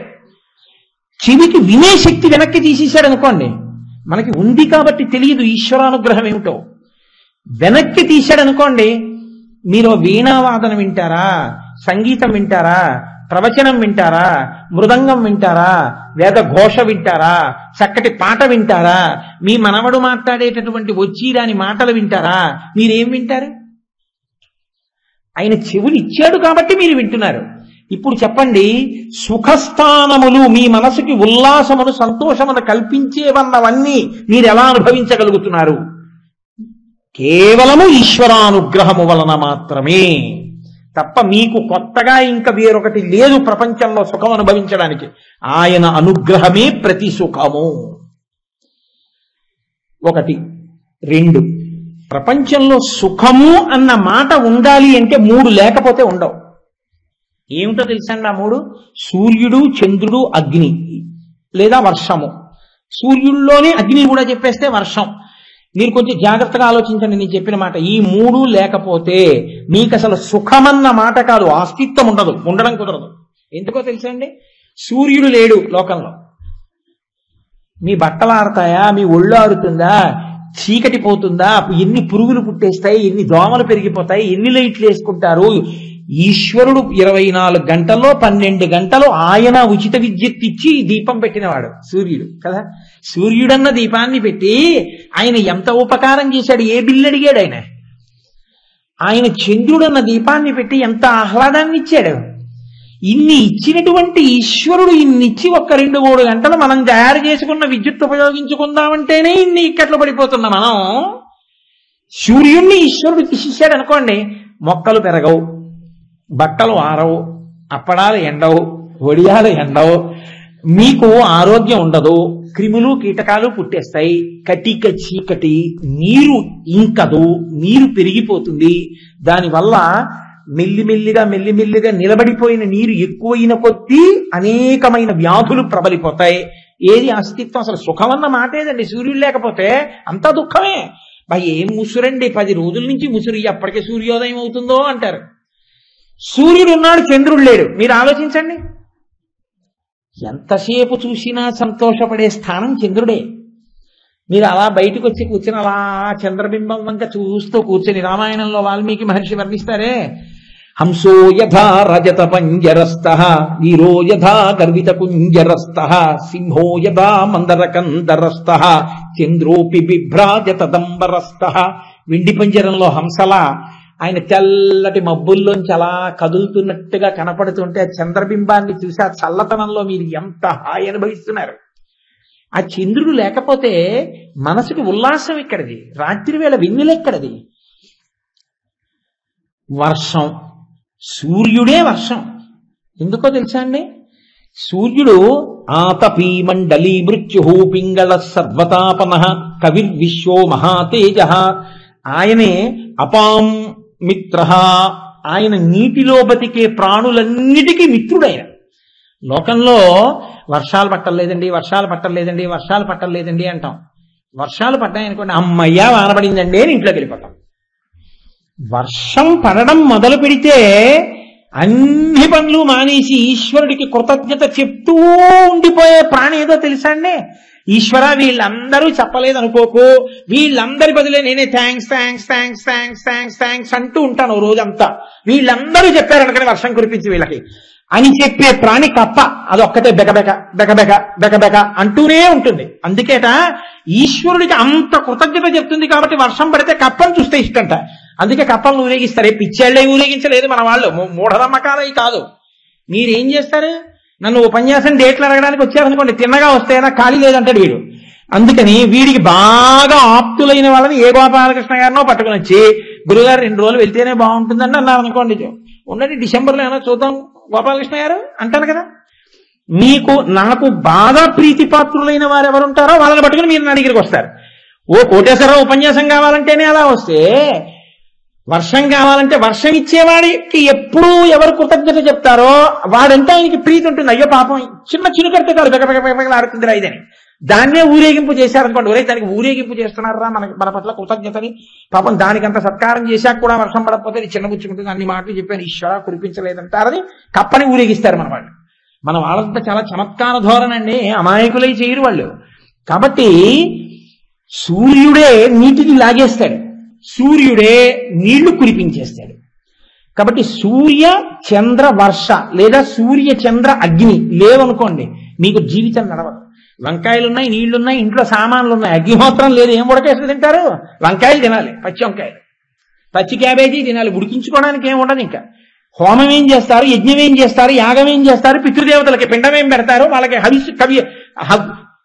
కవ్యమేమి ఇస్తారు, దేవతలకి హవ్యమేమి ఇస్తారు. మీరు ఇవ్వలేరు, అగ్నిహోత్రుడు ఉన్నాడు కాబట్టి మీరు ఇస్తున్నారు ఉపకారం దేవతలకి, మళ్ళీ మీరు హవ్యం ఇచ్చి మీ కృతజ్ఞత చెప్పుకుంటున్నారు. ఈ అగ్నిని, ఈ సూర్యుణ్ణి, ఈ చంద్రుణ్ణి ఇవ్వబట్టి సుఖములన్నీ ఉన్నాయి. మీరు అంగీకరిస్తారు కదా. ఇప్పుడు సమస్త సుఖములకు స్థానములై మీకు ఇస్తున్న వాళ్ళు సూర్య చంద్ర అగ్నిహోత్రులై ఉన్నారు. ఈ ముగ్గురిని ఎవరు సృష్టించారు? ఆ ముగ్గురు ఆయన శరీరంలో అంతర్భాగములై ఉన్నారు. వందే శంభుముమాపతిం సురగురుం వందే జగత్కారణం వందే పన్నగభూషణం మృగధరం వందే పశూనాం పతిం వందే సూర్య శశాంకవహ్ని నయనం వందే ముకుంద ప్రియం వందే భక్త జనాశ్రయం చ వరదం వందే శివం శంకరం. మహానుభావుడు సమస్త సుఖములకు ఆలవాలమైనటువంటి సూర్య చంద్ర అగ్నిహోత్రులను ఆయన సృష్టించాడు. లేదా ఆయన 3 కళ్ళవి. మీరు అవతల వాళ్ళ కంటి చూపు మీ మీద ఏమిటో మీరు మా వంక ప్రసన్నంగా చూడటం లేదు ఈ మధ్య అంటారు. ఆయన ఎంతో ప్రసన్నంగా చూస్తున్నాడు కాబట్టే మీకు సుఖాలన్నీ కలుగుతున్నాయి. ఇంటికి వెళ్ళేటప్పటికి ఒక చపాతీ కూర దొరుకుతోందంటే ఆయన అనుగ్రహమే, ఆయన అగ్నిహోత్రం మీద ఉడికించిందే. ఆయన సూర్యుడిగా అనుగ్రహించాడు కాబట్టే ఆ గోధుమలు పండాయి, గోధుమ పిండి అయింది, అదిగో అక్కడేమో ఉడికించుకోవడానికి కాస్త కూరలు పండాయి. చంద్రుడు ఉన్నాడు కాబట్టే ఉపన్యాసం చెప్పేసి ఇంటికి వెళ్ళిన తర్వాత పలహారం చేసేసి ఒక్క 10 నిమిషాలు అలా బయటికి వెళ్ళి ప్రశాంతంగా వెన్నెల్లో కూర్చొని నిన్నటి చదివినాటి చంద్రుడి వంక చూసి కాసేపు ప్రశాంతత పొంది ఇంట్లోకి వెళ్ళి పడుకుంటే ఎంత హాయిగా ఉంటుందో. చంద్రమా మనసో జాతః, మీ సంతోషం అంతా మనసు ఉల్లాసం ఆయన మీదే ఆధారపడింది. కాబట్టి ఇన్ని సుఖస్థానములను సృష్టించినటువంటి వాడు ఈశ్వరుడే. కాబట్టి శంభు అయిపోయిందని మీరు అనుకోకండి. అలా అయిపోతే ఇంకేమిటి? అసలు ఏవం శ్రీ శంభుదేవస్య నామ్యామస్తు ఉత్తరం శతం. కాకపోతే ఏదో 2కి చేరిపోయానని ఒక సంతోషానికి 2ని మొదలెట్టానంతే. కానీ అలా వదిలేస్తానని మీరు అనుకోకండి. రేపు మళ్ళీ శంభు పట్టుకుంటాను. పట్టుకుని ఎందుకు పట్టుకుంటానంటే నాకు ఏదో వెర్రో పిచ్చి అని మీరు అనుకోకండి. కనీసం ఆ పాడి చెప్పకపోతే నాకు తృప్తి ఉండదు. అసలు ఆ శంభునామం ఎంత గొప్పదో, ఆ నామమును వింటే మీరు ధరించడానికి మార్గం మీకు ఎలా తెలుస్తుందో, అందులో ఎంత గొప్పతనం నిండి నిబిడీకృతమైందో రేపటి రోజున శంభుదేవుని అనుగ్రహంతో ఆవిష్కరించే ప్రయత్నం చేస్తాను. ఇవాళ 8 గంటల 15 నిమిషాలు అయిపోయింది. అది అవదు, 9 అవుతుంది. ఎందుకు మిమ్మల్ని ఇబ్బంది పెట్టాలి? కాబట్టి రేపు 6 గంటల 30 నిమిషాలకు పునఃప్రారంభం చేస్తాను. మీకందరికీ కూడా దేవాలయ పాలక మండలి వారు చాలా ఉదారులు. శివాలయం పునరుద్ధరణ కమిటీ వాళ్ళు పాపం నేను ఏదో బోర్డు మీద రాస్తారు అంటే అయ్యో అదేమిటి గురువుగారు, వాళ్ళు బోర్డు మీద పాపం రాసుకోవడానికి కాగితం పెన్ను తెచ్చుకున్న వాళ్ళు, తెచ్చుకుని వాళ్ళు ఇంటికి వెళ్ళి ఆ కాగితం పట్టుకెళ్ళి ఎక్కడో పెట్టేసి తీరా పుట్ట దగ్గరికి వెళ్ళేటప్పుడు కనపడని వాళ్ళు ఎందుకు వాళ్ళకి అంత అల్లరి? మేమే ప్రింట్ వేసేస్తామని సద్యో జాతం ప్రపద్యామి సద్యో జాతాయ వై నమో నమః అన్నట్టు మీకు ఉత్తరక్షణ ఫలితంగా ఈ కార్డులు ఇచ్చారు. కాకపోతే మీరు మళ్ళీ ఇది ఎలా చదవాలి అని చెప్పి ఇబ్బంది పడ్డం, నాకు ఫోన్ చేయడం, అల్లరి పడ్డం లేకుండా నేను ఒకసారి అంటాను, మీరు అనండి.